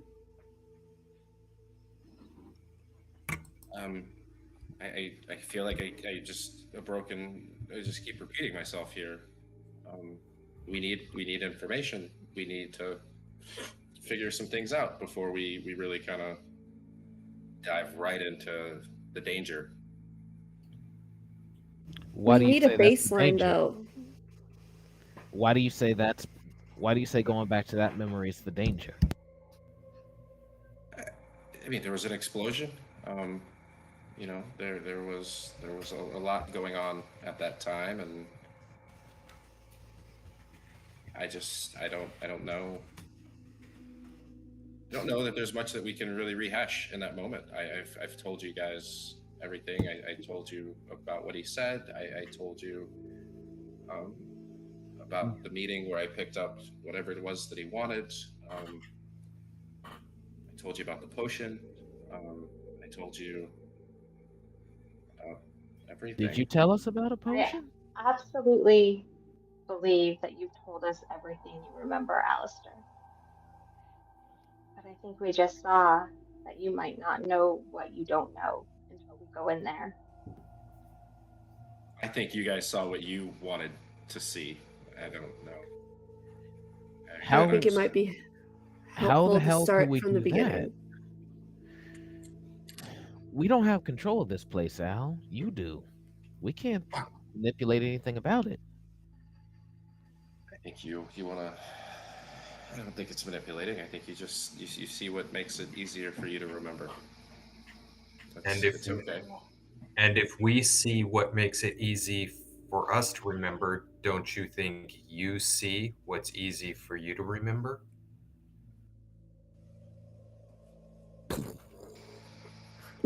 I have no idea what Nalani meant by that, but I'm sure it was deep.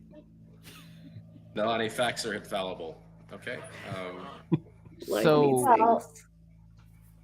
Alastair, you know that's not true. We spent so many hours sitting right on that couch where you refuted every single fact in that book over and over again. Mm-hmm.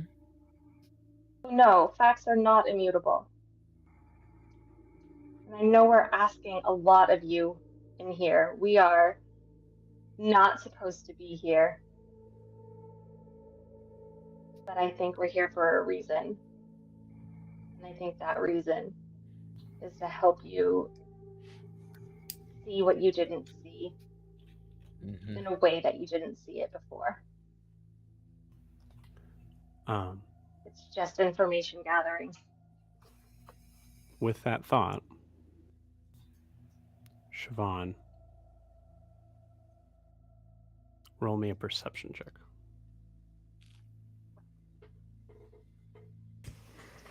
19.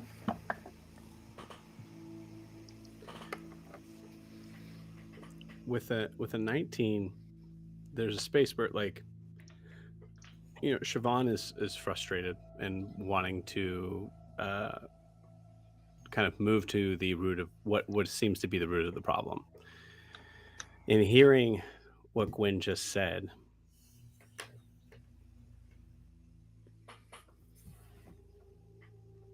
there's a space where you think of the first room that Alastair went to was a courtyard scene with Gwen walking towards him.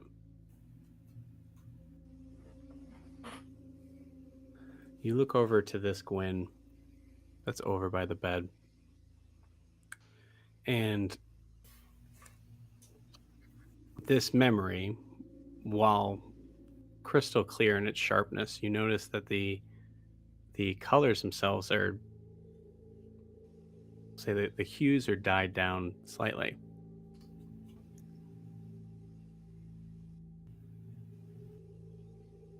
Except for Gwen. Gwen is in full color. Technicolor, baby. Gwen.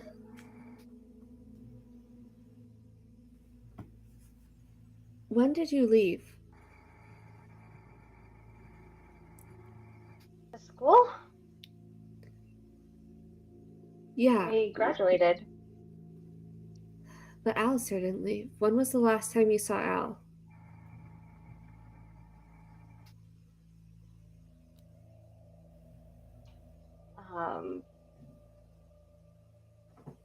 Trying to remember. Probably like, what did we say? Like a year? Yeah, I don't think there was ever any information that would be pertinent to the story right now. So go ahead and Yeah, I think get it creative. had been about a year. But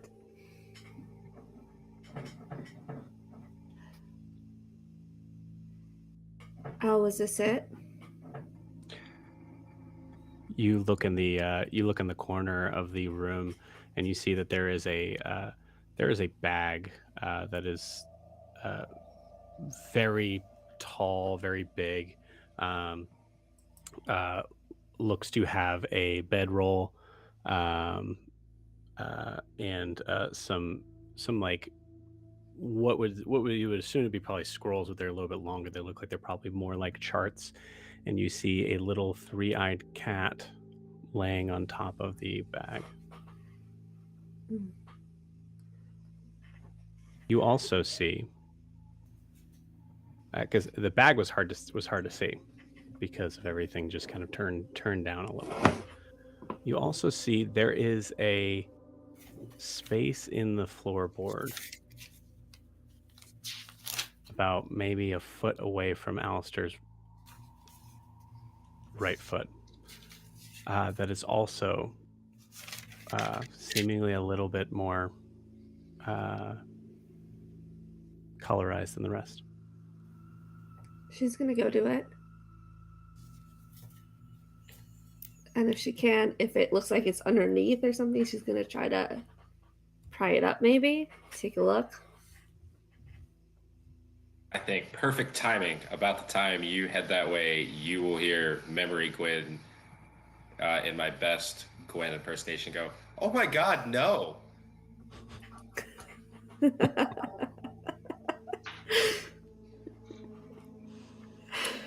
And you'll look, and if you look over, you will see Alastaire with his full-on eyes closed, neck out, lips puckered to kiss Gwen. Yeah, Gwen, I think, notices this, and I feel like it's very exactly what Alistair said happened, but I don't know if Alistair at the time would have noticed Gwen's very kind of rapid thinking, what the hell is happening right now, sort of thing. Actually, Gwen, I want you to roll me a history check. It's a low Yes. DC, but there's a part of this that would be 13? 13. 13 definitely passes. I have a 10 DC. This was a speaking from personal experience, there's spaces in our memories that, especially for someone like, well, we'll put this in Gwen's perspective. For someone like Gwen, this is a memory that Gwen never wanted to remember. Yeah. Not because of, like, it was embarrassing in general, but also because it was something that would make you feel you probably had a space where you like there was like almost some trauma here, I think, because it was such a space of like, for Gwen, like I think you think of another, sorry, I'm rambling, but I think you think of like another memory after that where you're just like sitting up in bed and just like thinking, like, this is after, and just thinking in your head all the different ways that could have gone. I should have done this. I should have recognized that, like, this way before. Why did I even say that like that? I could have said that differently. 3 days ago when I offered him to sit next to me, I probably didn't need to be so flirty about it. There's like, and it goes back and back and back to the space where you start to make your own kind of like black hole of what if this, what if that, oh, why didn't I, to a space where it kind of just blipped from your memory to a spot where there's a part of you that didn't want to remember it, so you didn't until this moment. With you did pass the DC though, so you do remember exactly how it went. So as the scene plays out, you'll see that just as Gwen goes to say something, Io wakes up in his normal coughing and making a big racket. Gwen looks over at Io, and again, I think same with the courtyard. There's a clear look on her face that is that I wish we had more time to talk about this. But seeing Io awake, you turn, you grab your bag and just go, "I will see you in the morning before I leave," and walk out. That makes complete sense. But there is a space when you go to begin talking where quite clearly everything stops in the room except for Memory Alastaire, and he inputs exactly what he thought you were going to say, which is nothing but, "Not you. Not at all. There's nothing about you that I like." And it's very much a put on theatrical performance. But since that conversation never happened, from this memory until today, he has inserted what he thought you were going to say.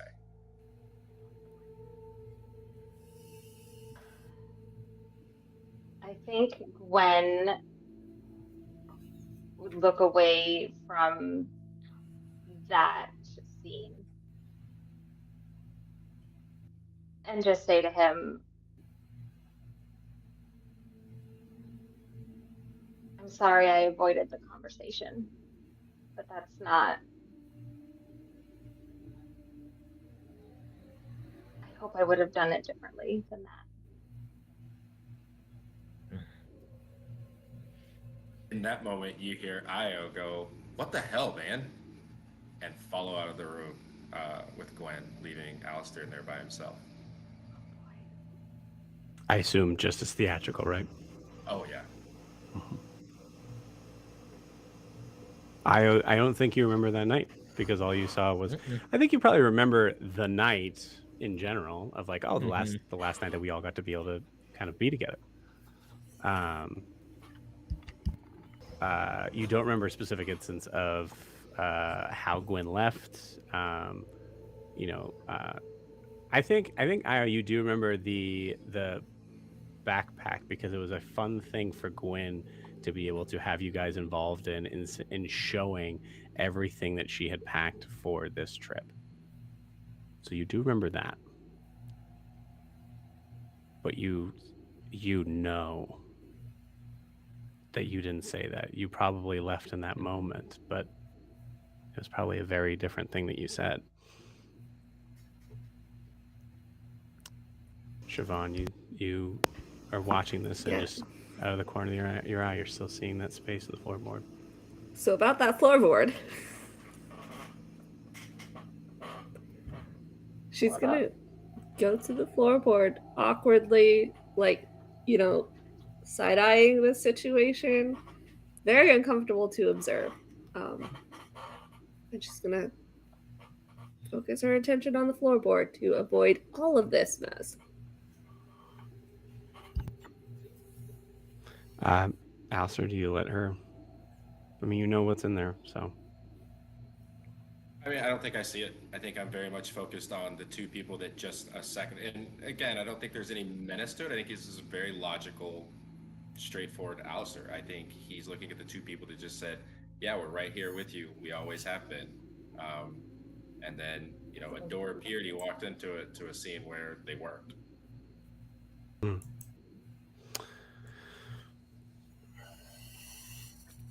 Clinton, do you have an idea of what's in the floorboard, or do you want me to do it? It's your call.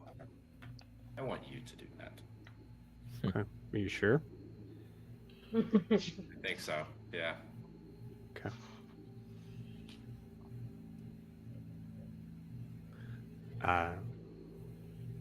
With the space in the floorboard where you're noticing that coloration, you notice it is the entire board itself, but the board is like these are like small, like sort of platform floorboards, so they're not like bigger than this. You notice that the cracks between them are very, very like razor thin, to the space that it would be very easy to hide a loose one there. Taking out your dagger, you're able to kind of just like dig right to the wedge there and kind of pull it up quickly, but also quietly, enough to be able to kind of pull the block open. And you see I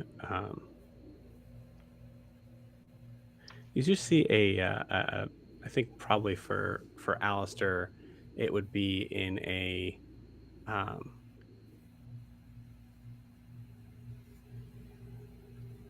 it would be a lockbox.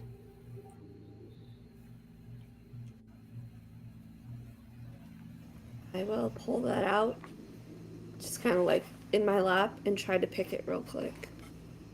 Okay.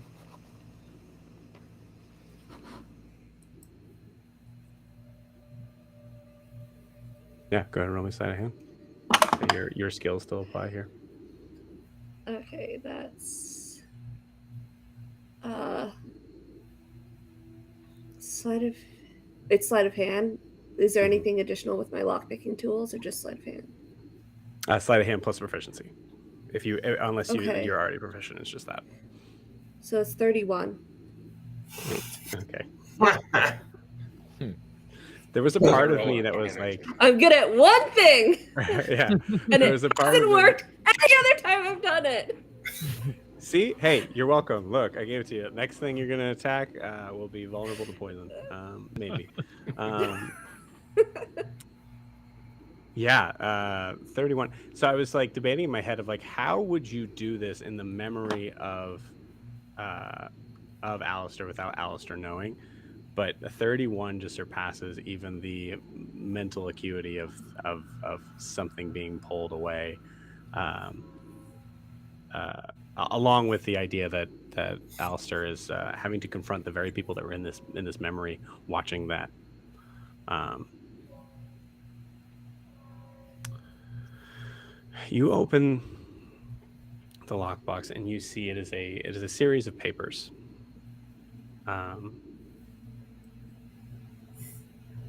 I'd say you notice probably about like 10 separate sheets.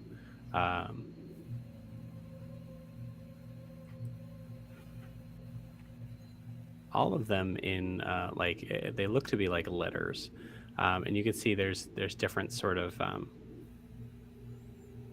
actually no, there would be exactly the same ink, because it's Alistair, and why would it be? But I'd say you notice that there are ones that are more crinkled up than others.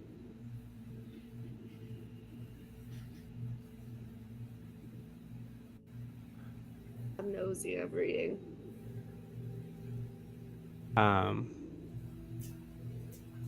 Some of them are addressed to Gwen.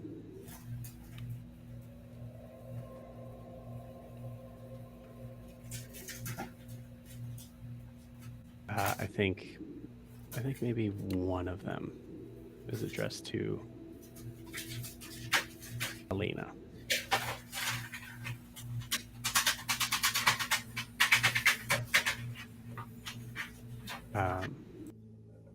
Which one do you read first? I'll give you two examples. The one to Elena. Okay.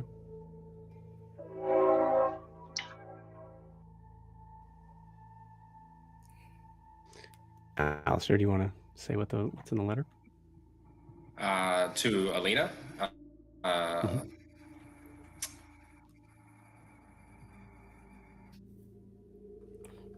I cannot give you exact details because my mind doesn't work this way. But I think it is very much a petulant, angry boy complaining to his mother about advice she has given or not given him in regards to relationships. Why'd I ask you? That was exactly what I was going to say. So, He's going to look and at. I was going to. Go ahead. No, go for it. You're gonna. I was just gonna say I legitimately was gonna be like you're mad at her. You're mad at your mom and like complaining to your mom like you told me this would work. Yeah. So she's gonna look for specifically the most well-loved letter of Gwen that has Gwen's name addressed to it. One that looks like maybe he's crossed a lot of out, rewritten it, held it a lot, handled it a lot. The most well-loved of the letters to Gwen. Okay. Loved is a tricky word. Can she use her power? Sure. To see which Absolutely. letter emotes the most emotional response to Gwen? Yes. I would say they are one and the same in the idea of what you were looking at. I think you had one that was probably you find the one that has been crumpled up the most. Go ahead. I think especially with your ability, you will know that this was the first one written. And it is also the only one that is addressed to Gwen. The rest are addressed to Gwen Bedeath. This one specifically is addressed to Gwen. I think when you read this one compared to the one that you read to Alina, again, because of your abilities, you know that they were written probably at minimum hours apart, but definitely days. There was some thought that went into this. It's a much calmer Alastaire. And I think it is very much I know it's not you, it's me. And I understand the situation. And I think it is entirely fair. I'm not angry with you.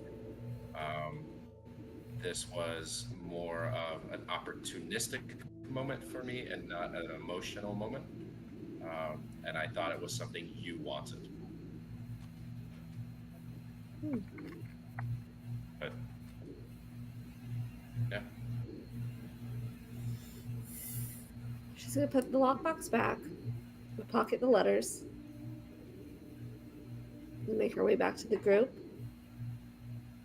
And she's gonna be searching for an opportunity where Alastaire is exceptionally distracted to talk to Gwen. Okay. So, Yori, you've been quiet. Do you think Yori's understanding what's going on here fully? I don't know. I don't think so. No. I mean, I just feel like he has very little experience with that sort of thing, and yeah. I don't think he really kind of gets. I think he understands that Alastaire was that's an embarrassing moment. I think that's very clear.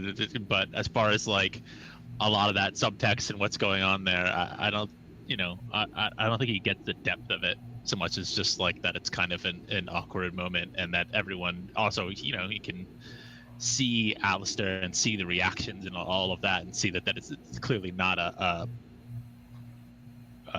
pleasant memory, but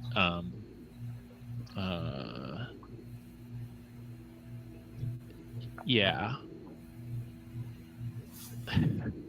So I think I picture in Yori, like, just not fully understanding, getting like it's unpleasant, whatever. You're either trying to avert eyes or whatever, or just trying to kind of find something else to probably maybe pay attention to in this room. I was thinking that he's trying to see if there's food in the room. Like, okay, it's the dorm room. Like, I don't know if there's a little like section of, I think he's looking for food. That's what I would imagine he's doing in the room. there are absolutely cookies.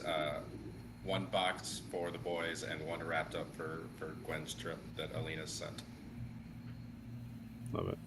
I think the one that was left for Gwen leaves in such a hurry that she left it on the windowsill right above Alistaire's bed, where they both are on.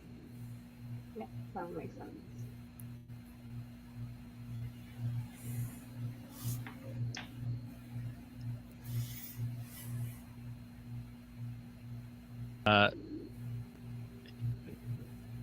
Not knowing really like whose these were, I suppose, really, like I think Yori's gonna start to sort of open it up, and he's just can I have some of these? Of course, Gwen won't be needing them. Eat away. Like, literally, can I have them?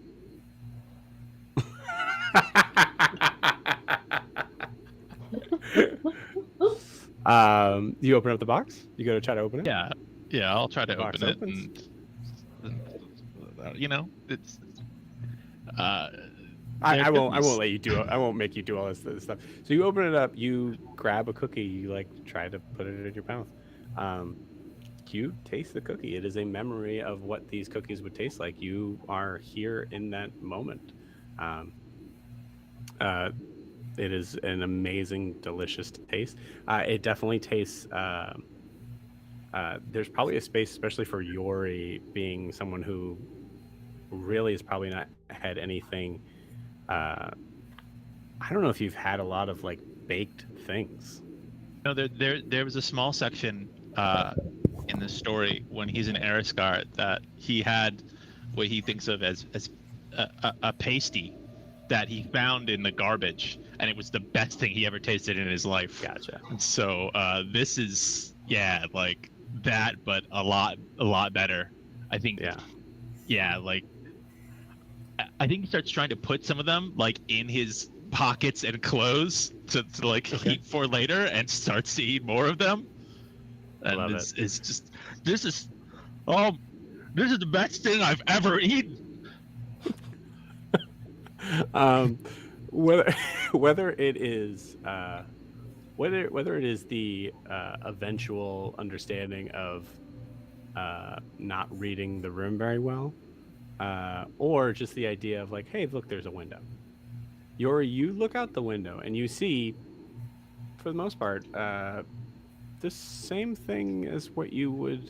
Sorry, you actually. This would be kind of weird. You see the actual outside of this space that you guys kind of came into. So you see the opposite place. You see kind of the rubble of the statues that have kind of like fallen down. You can see the kind of like the desert, like as far as the eye can see. You can see the purple sky, sort of thing. Roll me a perception check.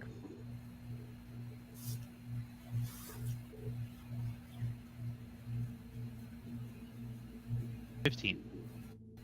15. With a 15, you feel like you see something moving along the horizon.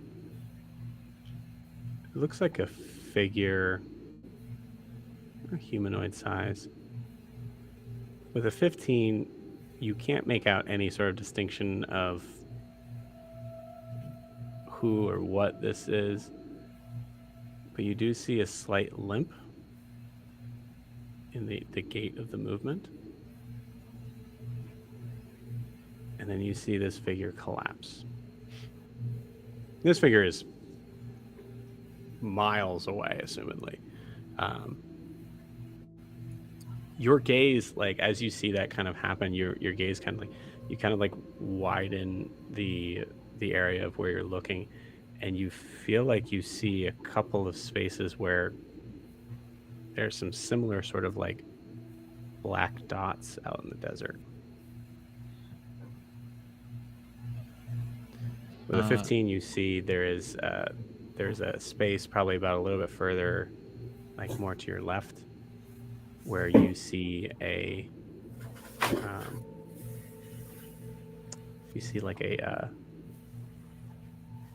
just like a small flock of birds, assumedly ravens, that are picking at something. Who's like closest to me in the room right now? Io? Okay. So yeah, he's gonna reach over and try to grab Io. And look, come here. Do you see that? Can you tell what? I can't quite make it out. Io, as Yori's pointing it out, you do see it. Same as I described, no better, no worse. That's ominous. Guys, you might want to come take a look at this. I flag everybody else over. Siobhan would move to the window as soon as he says that. Okay. I do think that snaps you out of the situation you're in, Alastaire. I mean, it's your call, but I think you see the hole in the floor. Yeah, I think glancing back over, I see the hole in the floor. I see Yori's in the window. I was heading towards the window, and everyone else is following. I think he throws his hands up and blacks the windows out. Okay. Magically? Yeah. You got it. I did. Full of haps. I think just magical curtains just come out of nowhere. And I told you guys to not go looking around. I asked you nicely. You all agreed to this. Did I not? Did we not? We had this conversation. We did, but what the hell are those, Al? What did you see outside? Well, Let's start in the immediate vicinity, and I'll like point to the hole in the floor. I don't know if Io would have noticed the hole in the floor at first, so now he's like, wait, where'd that come from?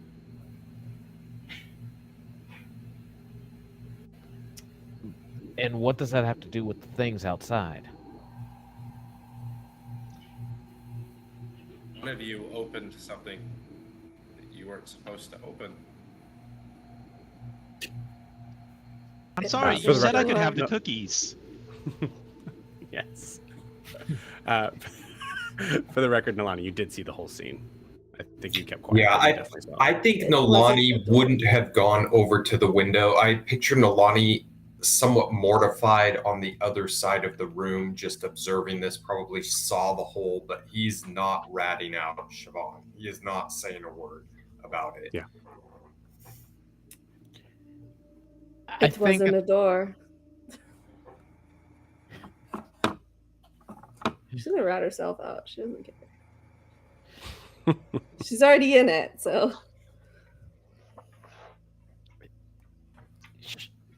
we talked about this.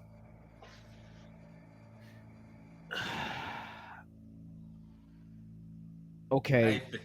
I think you see in a flash every version of Siobhan that we have seen. She changes into just one after another, and then back to the changeling form. Okay. I think also I would She's like gonna- I'd like an insight check from Alastaire.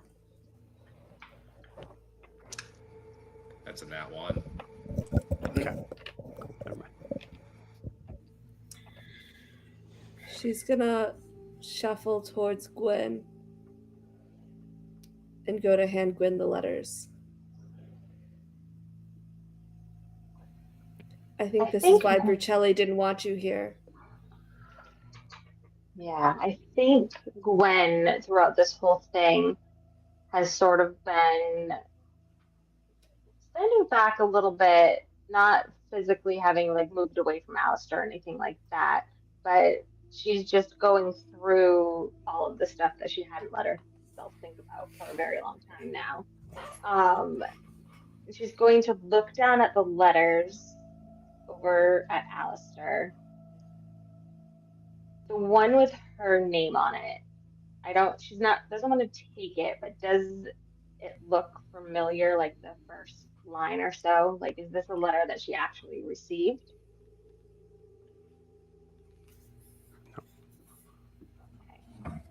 The only letter you ever got was the one asking for help in the first session. Yeah. That's what I thought.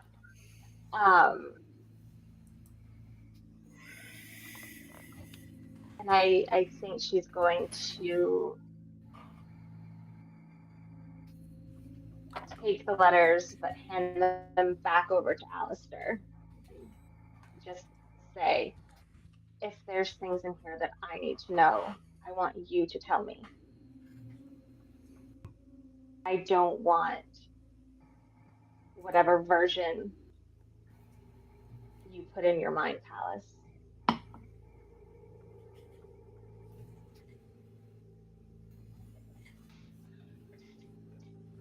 And she'll hand him the letters back.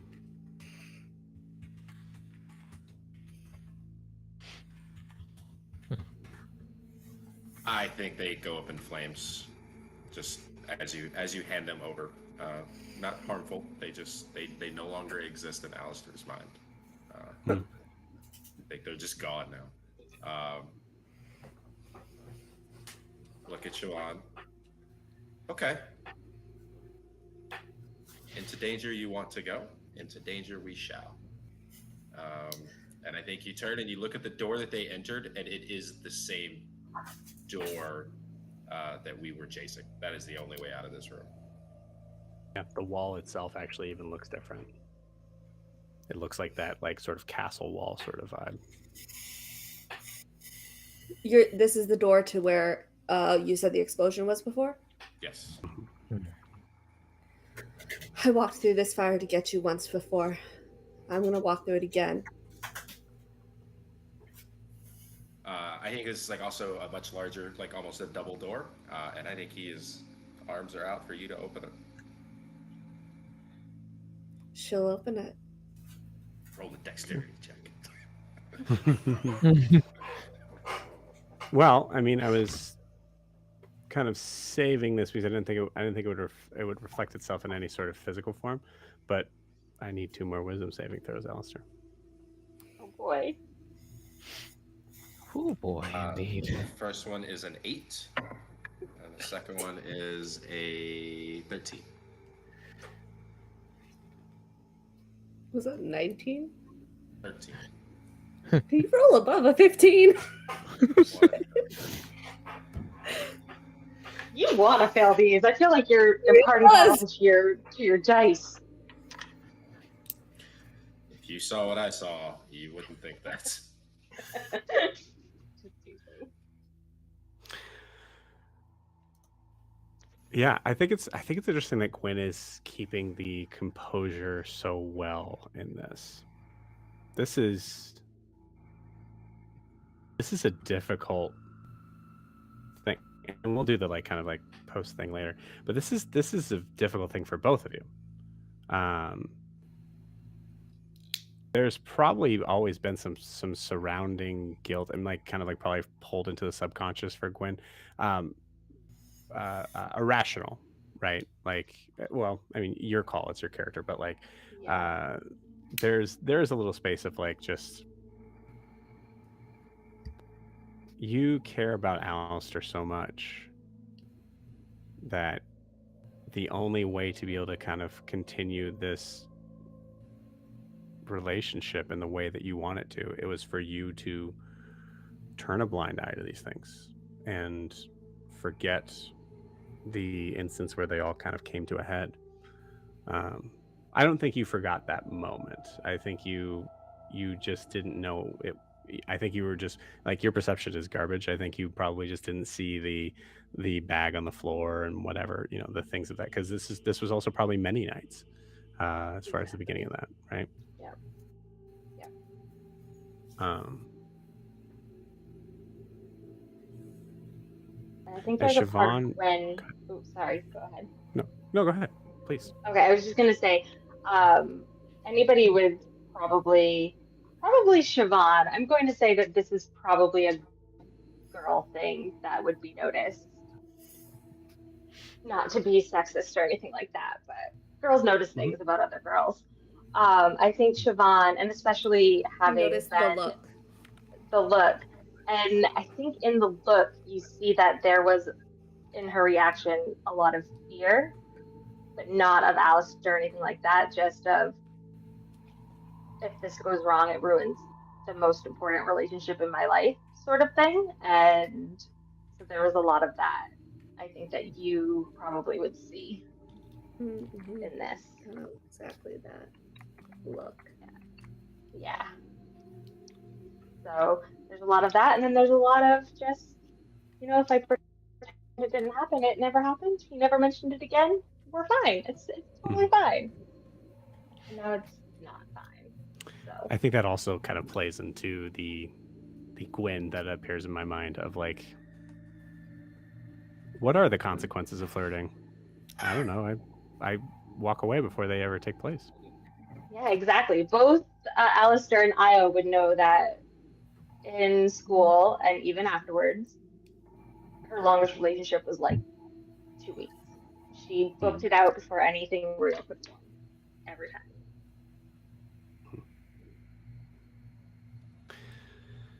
So as Siobhan pushes through this door,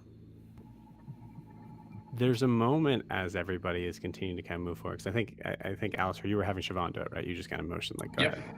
Okay. There's a moment where Gwen, you recognize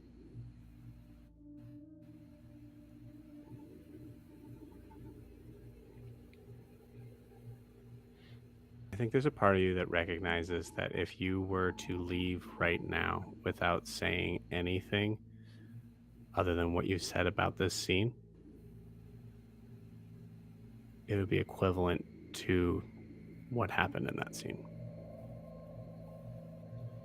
I think as Siobhan is opening the door, she would turn to Alastaire and just say,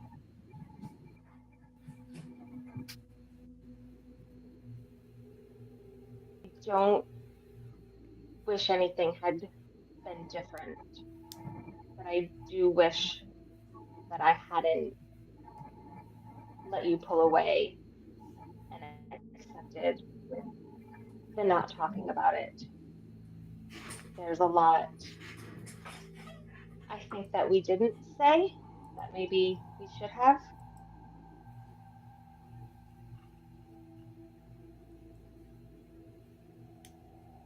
And I'm sorry that I left you like that.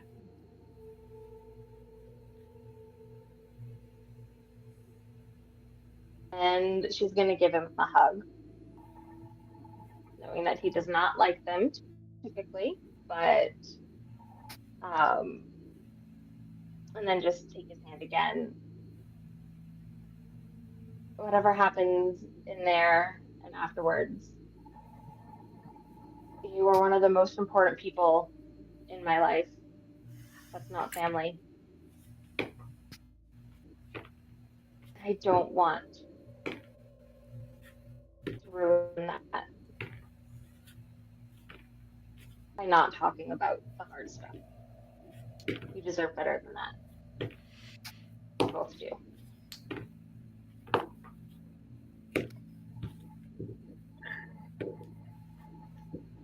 I think after the hug is over and you kind of separate, Alastaire turns and looks towards the fire and physically turns you to look at it as well. And I think as you kind of look at the flames, you'll see an image of Alina and Faustus. And though there's no sound or anything else, you can see that this is Alastaire's view of his parents as friends. They are the best of friends. That's the one thing he always knew about his parents, that they were friends. And then they loved each other and got married. And I think as you're kind of making that realization, which I hope you are, your perception is shit. You see that kind of transform into Gwen and Alastaire, but a little bit farther apart. And I think he looks down at your feet, but towards you, and just went and says, the only time I'd ever seen two people that had a relationship as strong as I thought we had was them. I understand that friendship doesn't always end in the same way that theirs did. I didn't see it then, but I understand that now, and I'm okay with that.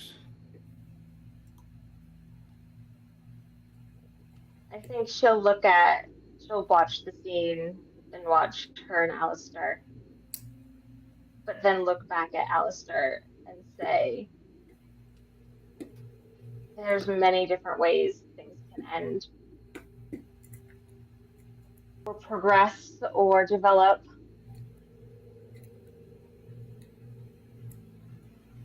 I've just never let myself think further ahead than a few weeks at a time.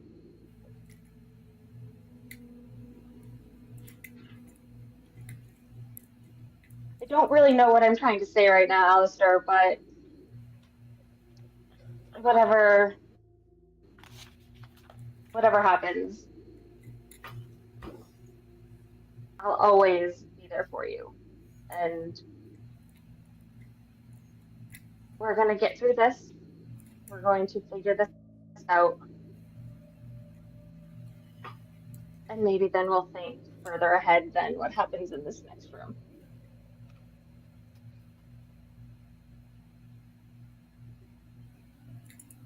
I think I take that deep breath that everyone recognizes that there is a lot about to spill out as soon as he catches his breath.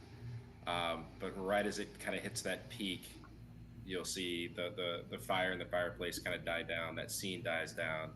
You kind of see Alastaire's body get a little bit more tired as you kind of see everything kind of hit the ground almost.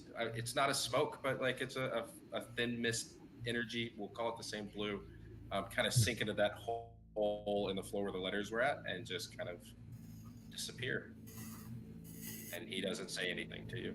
And then he turns and faces the door. Yeah, she will take a big breath and kind of like let it out, and then stand next to him without without making eye contact or looking at him, but just stand next to him as the door opens and everybody has witnessed this entirely intense conversation. While that is a beautiful place to end this, we're not done. I will say, Gwen, in your space of in your lack of spatial awareness, you do notice when things pop out of nowhere. And from your perspective, from where you're standing, especially looking at the part of Alastaire that kind of just sinks into the floor on that, you notice that one of the letters just reappears. And Alastaire, it's up to you if you notice it. But Gwen, you notice it first as you see it kind of like, it actually kind of just appeared in the air, and you see it kind of just kind of does the like kind of feathery dance as it kind of comes down, and you notice it falls over to the other side. You see that there's something that's written on the other side. You see it as a list. I think that she would touch Alistaire's arm, sort of to show him the letter or the paper, and just say, if you tell me no, I won't pick it up, but it might be important.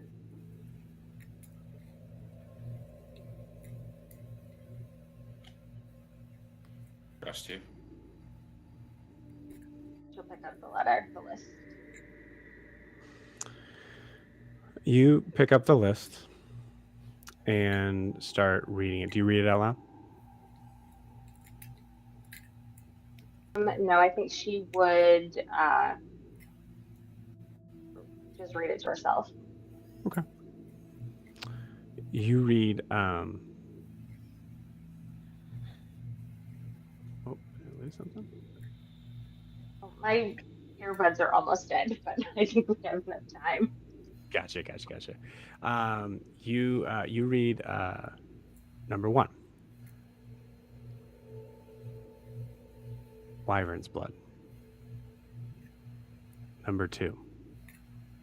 Whispering petal. Number 3. Nectar of the fairy blossom. Number 4. Elusive dream thread. As you continue to read through this, you recognize it as a list of ingredients. Wyvern's blood catches your eye.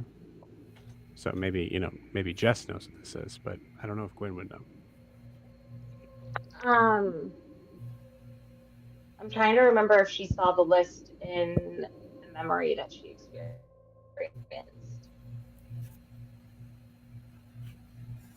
Oh, I think you probably saw it from the opposite perspective, like because Alastaire would have been holding it. Yeah, and I know that he's been talking a lot about wyvern blood and stuff, so I think she could put 2 and 2 together. Okay.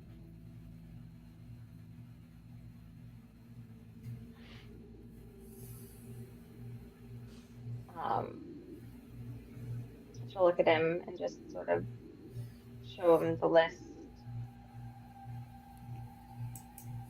and sort of question mark look on her face. What do you think this is saying?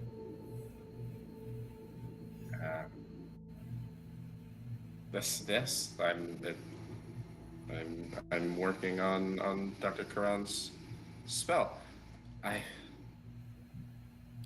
surprised that it's here. Maybe we should follow this and find what other parts of this spell we can piece back together. You're fantastic at research. We need to see the spell first. What happened that night? Yeah. Of course. Of course. Sure. As the rest of you walk through, are we good to go to like 15, 20 more minutes? Okay, I'm good. The rest of you walk through, the door kind of shuts behind.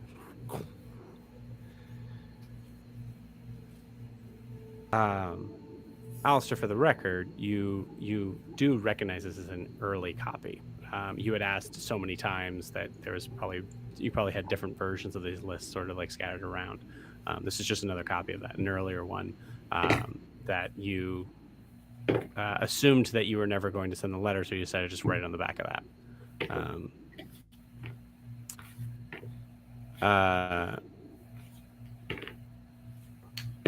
As you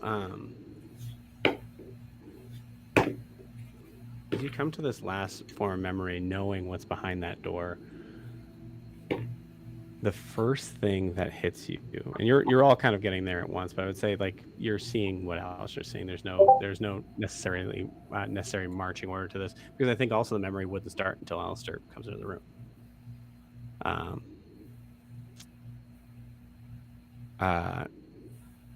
Alastaire, you walk into this room, and the first thing that hits you is the smell. You remember that smell. It's just a mixture of chemical compounds, like in a slight, like kind of like burning of the nostrils, but also that kind of like damp, musty smell of a basement that just condensation doesn't go anywhere. It just settles somewhere and stays there. You see a figure just in the corner, kind of tinkering. You know who it is. You remember this scene very well. This is not something that has been that has disappeared from your mind in any shape or form. So for the rest of you, you see a figure that is hunched over in a like almost like a judge's cape, almost or judge's Rope. smock robe. Thank you. In the idea that it's just big and wavy. You see like from the back of the head, you can see just like a hint of like purple skin between the space of this grayish white hair that extends from the back and goes out into this like weird, almost Albert Einstein sort of shock from the sides. The only difference is, and let me just make sure I'm not making this up.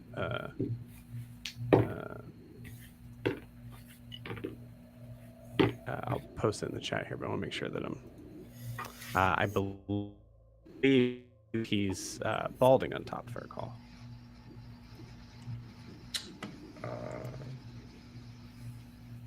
Sorry, give me 1 second.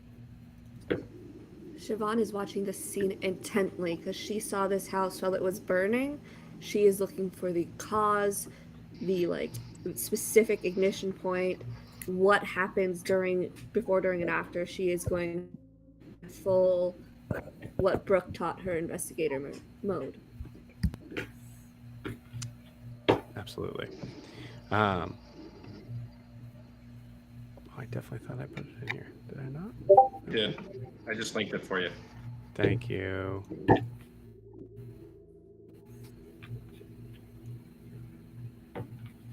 Awesome. Okay, so yeah, I was very wrong. So you see this like this kind of like this grayish hair that kind of comes up, and then you see this odd kind of purplish plume of a mohawk kind of come over. And you're looking at the backside of it, but you also see that there's horns that kind of just come out to the sides. Io and Gwen immediately recognize this as Dr. Karan. You see these dark purple robes as you see him kind of bustling. It's almost like he's like wearing like a giant coat, like one of those coats that people that like magicians wear to like hide the like fake arm sort of thing. Like it's that sort of big. Yeah, you see him kind of like tinkering with this concoction. And you hear the voice kind of call out from the corner. Alastaire, It's kind of like this. Alastaire turns around. I'm here. Yeah, meets your eye. Ah, okay. Good. You fetch the dewdrop, the moonlit dewdrop, please. I think you guys see regular Alastaire, the one that's with you, immediately just springs to action. I think he knows exactly where he's going, almost to the point where you maybe feel like he forgets that you're there. Okay, love it. You see Alastaire in full Alastaire student form, going about. You see that at this point, it actually kind of just like fades into view. Because it wasn't important until this moment. You see a very small cauldron, probably like no bigger than that, really. Kind of like sitting in the middle of the room with actually a. You see, there's a kind of like stone sort of placard that's that's hanging from a chain, and you see there is fire that is emanating from it upside down. It is actually going on top of the liquid on there as the cauldron is bubbling.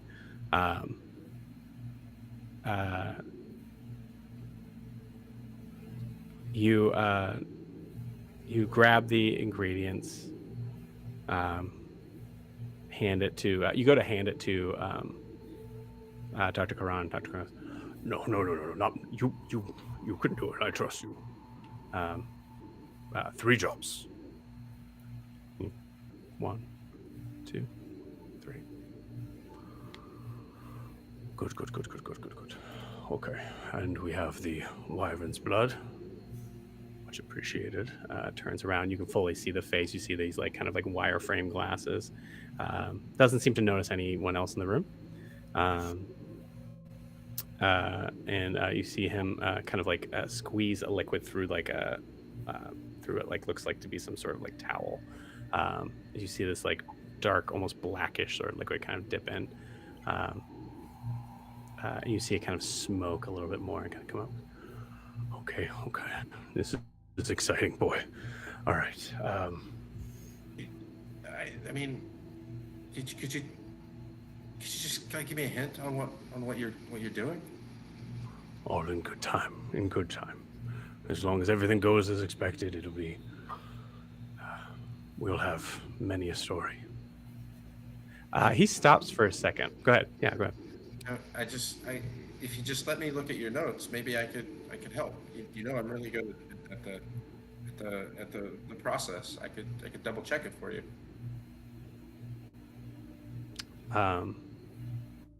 You see him kind of pause and look at you. Alastaire,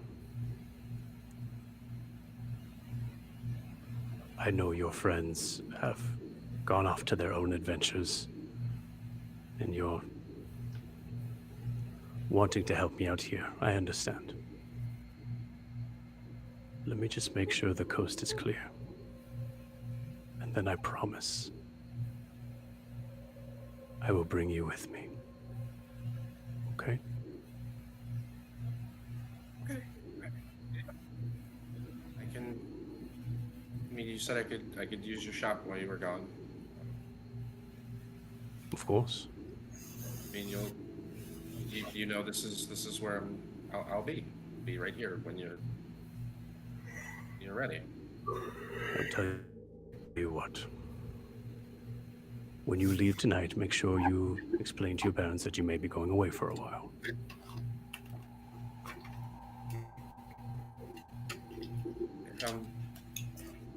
How long do you think? It doesn't matter. I'll tell them. They won't. As long as you like. Boy, if you want to stay here, I fully understand as well. I'm offering. I'm not asking. I want to be where you're at. You're just doing. I just feel like there's so much more I could still learn from you, and not from, the other professors and the other magisters. I understand.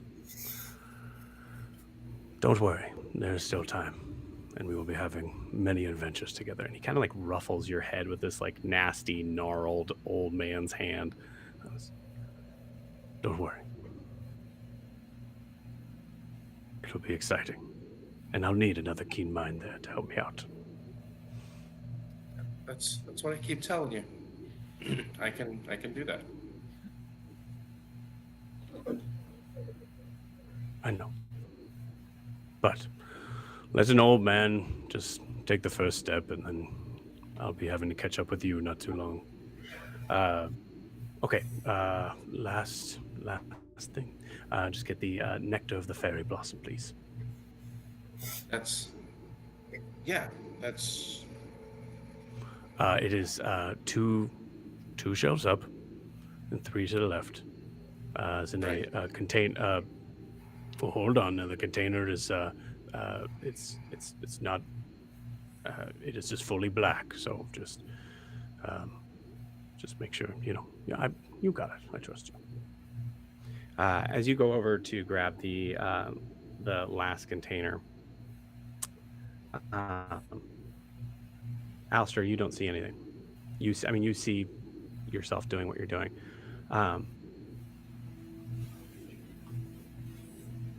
Aya,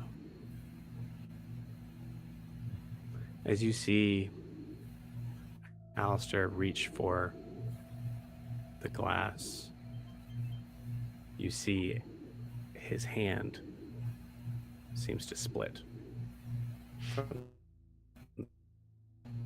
arms, as you see another slightly more ethereal image goes a little bit farther and grabs something else.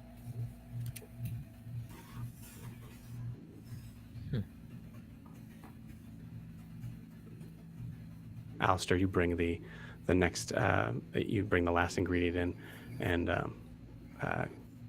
goes, okay, just one drop.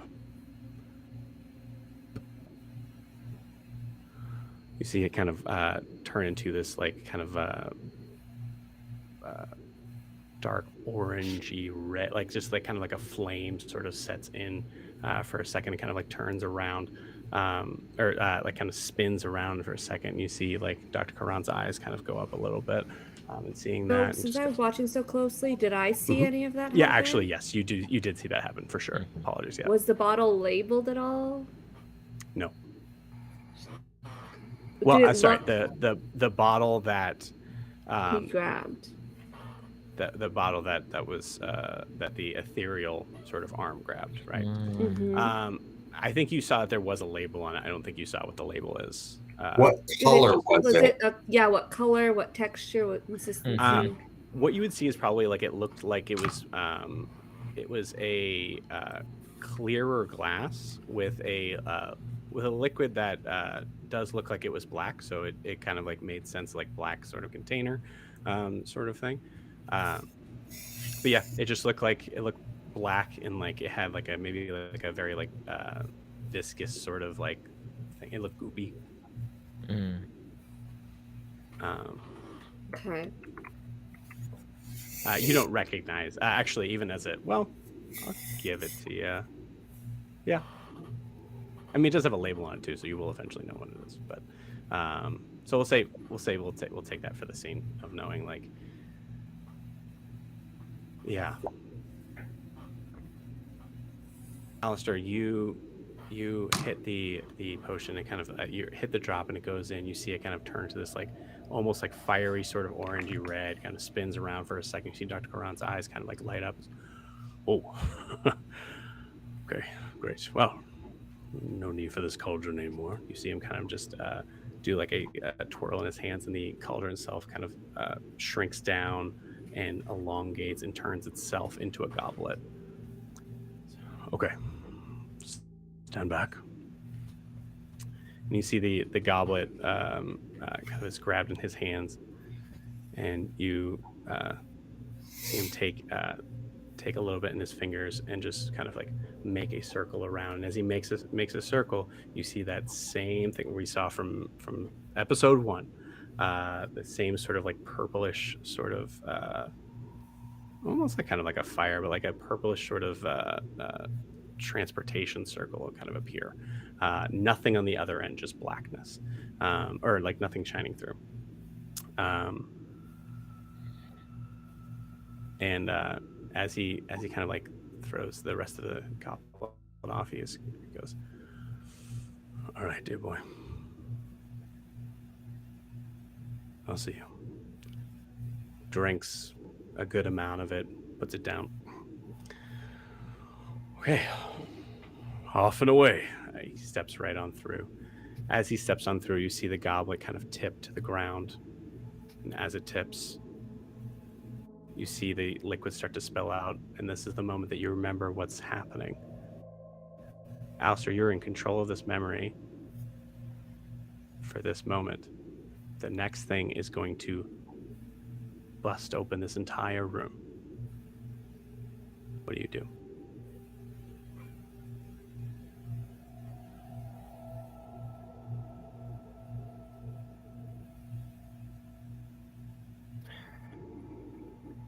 I think he drops to the ground and puts his palms on the ground and tries to just.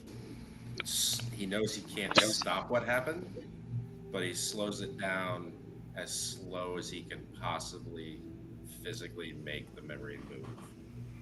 Okay. Siobhan's gonna turn to him a little wide-eyed and just ask him, "What did you do?"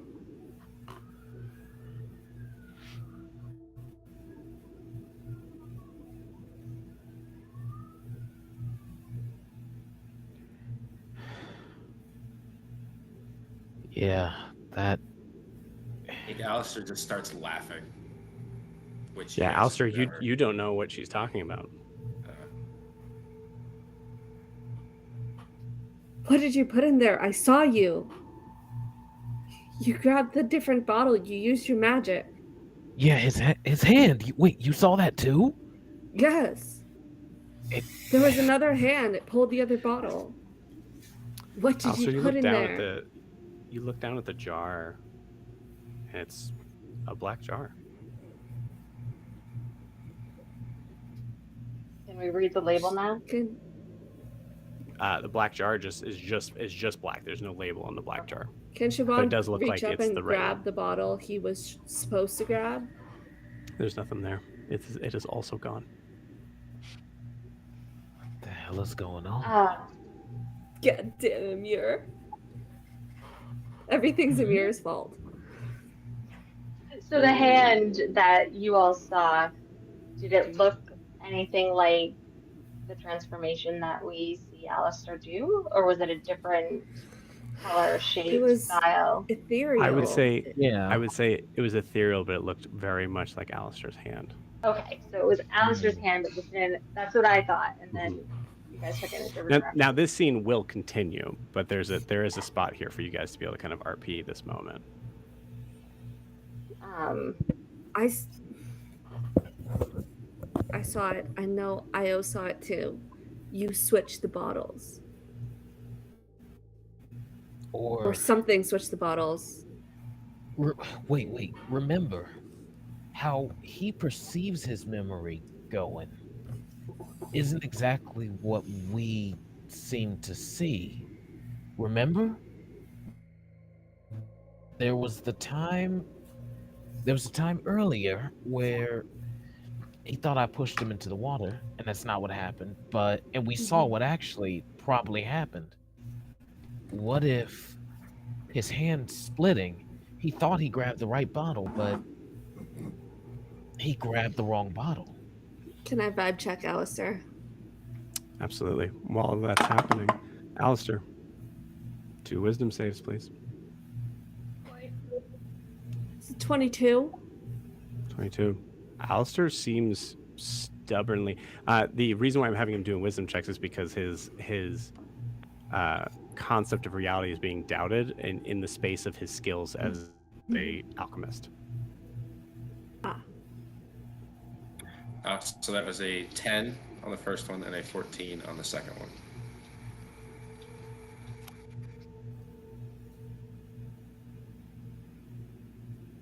So at this point, you know that you've failed the first 2 things of this.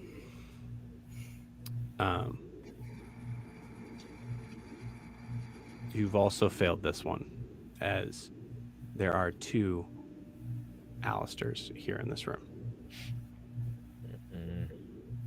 As you are staring at the jar in your hand that is clearly black, listening to as the explosion is just about to happen kind of in the background of this, you actually see kind of a small sort of like light starting to kind of emanate out. So all this is taking place in slow motion, except for the people in the room that are like yelling at you. You're looking at the jar and saying in your head, like, no, look, this is what it is. As you are, I think you also see like Siobhan in this scene just kind of like rushing to the shelves to try to find what is missing. Maybe there's a label to what is missing there. Io, what are you doing? At this point, I'm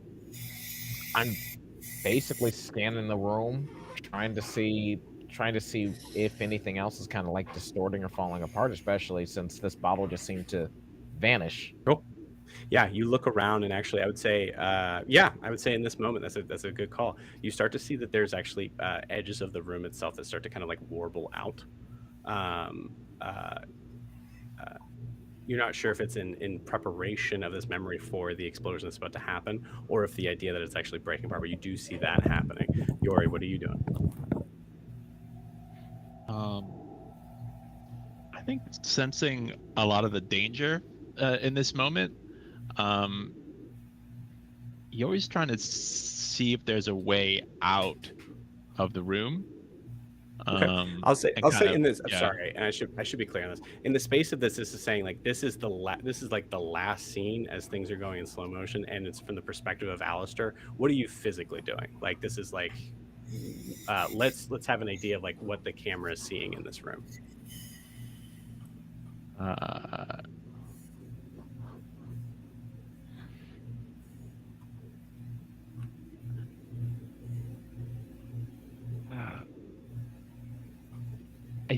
I mean, Yori's probably just like he's trying to find some kind of cover, to find something to be behind between this scene and what's kind of going on, and yeah, like whether that's like a physical object or moving something or even like flipping a table or something like that, in order to just sort of like, I think he can sense that this is and has heard the story before, and so I don't know. He doesn't have a sense of the whether this is like, oh, it's a dream, so nothing's gonna happen, or whether they're all just gonna explode in a second. So yeah, he's trying to find something to get behind. You got it. In the idea that like I've picked up the cookies, I've ate the cookies, I can move things, I can be involved in this. You go to try to grab the table, and your hands slip right through, and you try to grab one of the cabinet doors to try to like kind of hide behind. You go to open it, and you cannot grab yourself through the handle for it. I think Yori ends up just going underneath the table and just crouching down, watching probably the fire start to kind of come up in the slow sort of explosion, but knowing at a certain point he's going to turn his head. Kiki, I kind of took it for you, so go ahead and tell me what you're doing. So the portal thing, is that still open or has it closed? No, it is open. It's the explosion that kind of like breaks it. So she would have glanced at the shelves, realized the bottle's not there. She's worked in an apothecary for years. She can tell when there's a missing item. And then she's going to peer into the darkness and try to kind of lean towards that circle to try to see what's going on in there. Like maybe she can see where this dude went, where this portal is actually connecting to. Okay, very cool. I'll say go ahead and give me a perception check with, I would say it's with advantage because it's in slow motion, but it's disadvantage based on what's going on, so it would be a straight roll. 17. You peer through with a 17, and you see a mountain of black, like this black as coal sort of space. You see there's a depiction of the sky above that is just in a space of just a dark red emptiness. You see there are like figures that are flying in the air from this, and you see that there is multiple spaces in the distance where you can see there are very large like mounds of stone that look to be like almost small volcanoes, as there's something that is actually kind of coming up, but instead of it being like a fiery lava, it is like a deep dark red. What's the temperature? I would say you can't physically move yourself through. Okay. But I will allow a history check.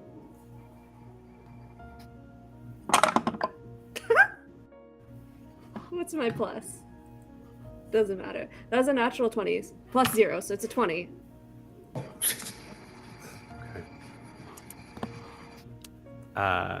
You feel like, even though you cannot see or you cannot feel the temperature in there, you feel like you can see the heat coming towards you.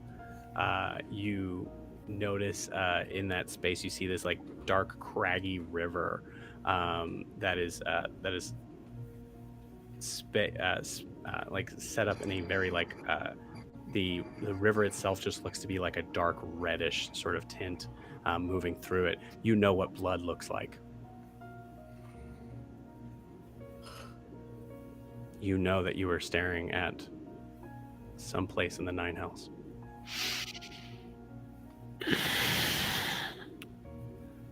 Nalani, what are you doing? I think Nalani's back up against a wall, really observing all of this. He's felt extremely uncomfortable with this. He's been reflecting back to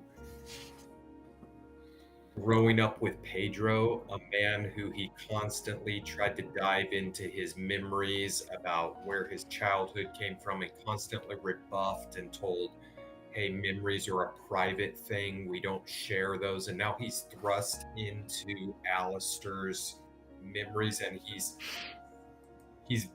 watching Alastaire oscillating between just feeling horrible for him and how cringy this situation is, and then terror that the other's going to show up at any moment.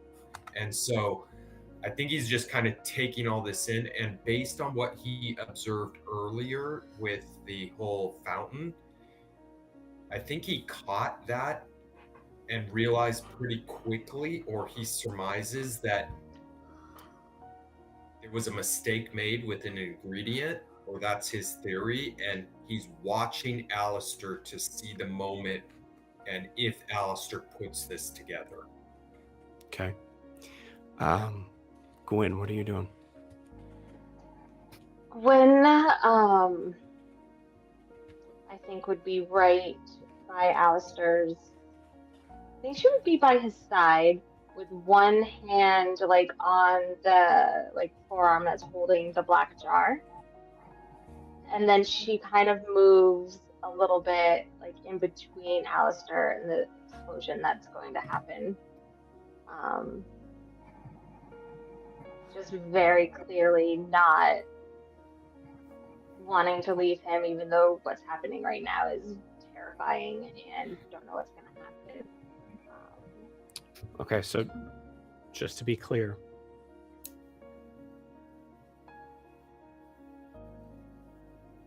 you are putting yourself between Alastaire. Not like totally like in between it, but just she takes it, instead of being like right by his side, she's just a little step in front, looking at him instead of the. I picture her like right by his side, but like a little bit looking up at him as this is happening. Okay.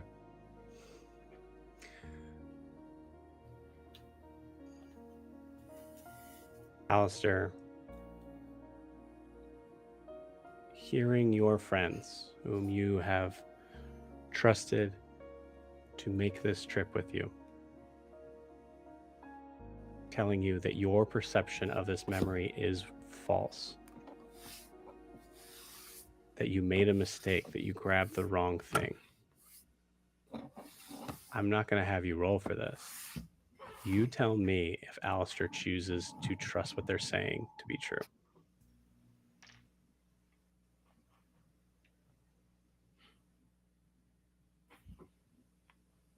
I think he's open to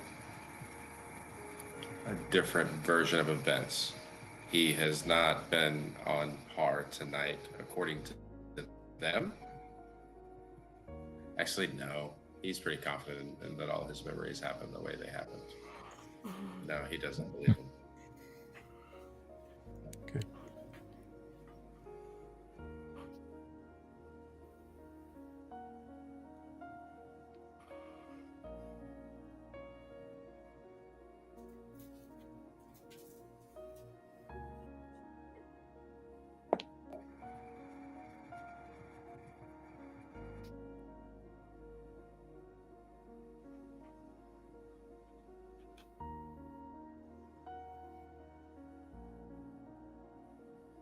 Alastaire, as you look at the jar,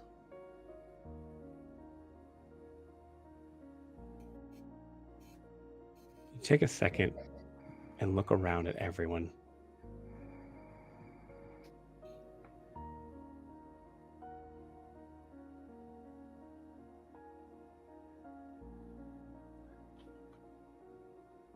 And there's probably a part of you that trusts and understands that they do mean well.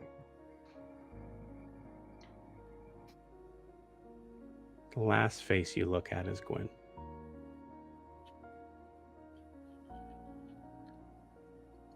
And Gwen being the closest friend you've ever had. Sorry, Io. Staring at you in a space of, in your mind, actually, it's the same face that you hate, probably. It's the face of,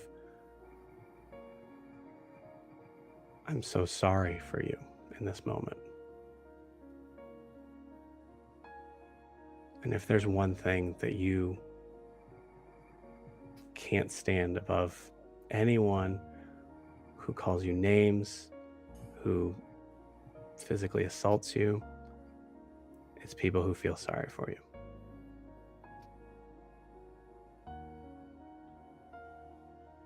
You look back down at the jar in your hands, and you see an ethereal hand rise above it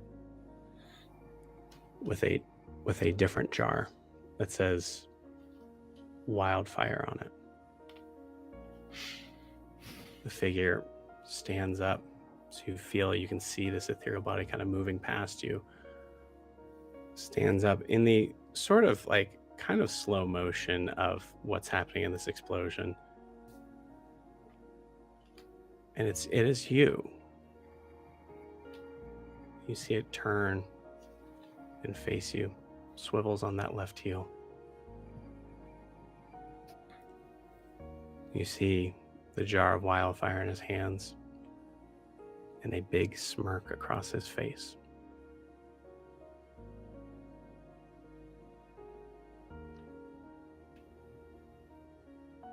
In that moment, you realize they were right and you were wrong. And as you reach out, knowing that this version of you seems to have some sort of self-consciousness, having that evil sort of smirk on its face, you see purple eyes blitz in its like kind of just flash as you see him crush the jar in his hands, and the other hand grabs Gwen and throws her into the portal. Would she hit Siobhan on the way through? No, I think it just pushes right past Siobhan on this. Do I have time to react and grab or jump in or go with her. I don't want to let Gwen out of my sight. I'd say if you're trying to grab her to pull her back, I'm trying to grab her to stay with her. If I can pull her back, great. If I have to fall with her, I'll fall with her. And I mean, with that Whatever being he you're asks, said, nowhere near. so. You're nowhere near. The only person that could handle this situation would be Siobhan. Mhm. Siobhan, if you want to grab and follow her, you can. It's your call. Yes. I'm not letting her go alone. Okay. Oh. You see as Gwen's body flies past, the look of shock in her face as she passes by you. You grab the heel, and both of you get launched through.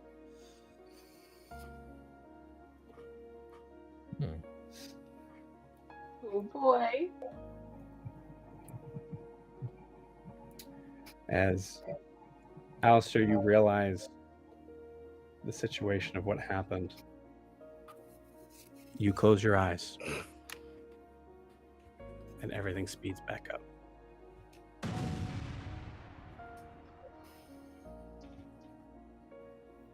And that's where we'll end tonight's session. Oh my god! We'll see you guys next week.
Bye.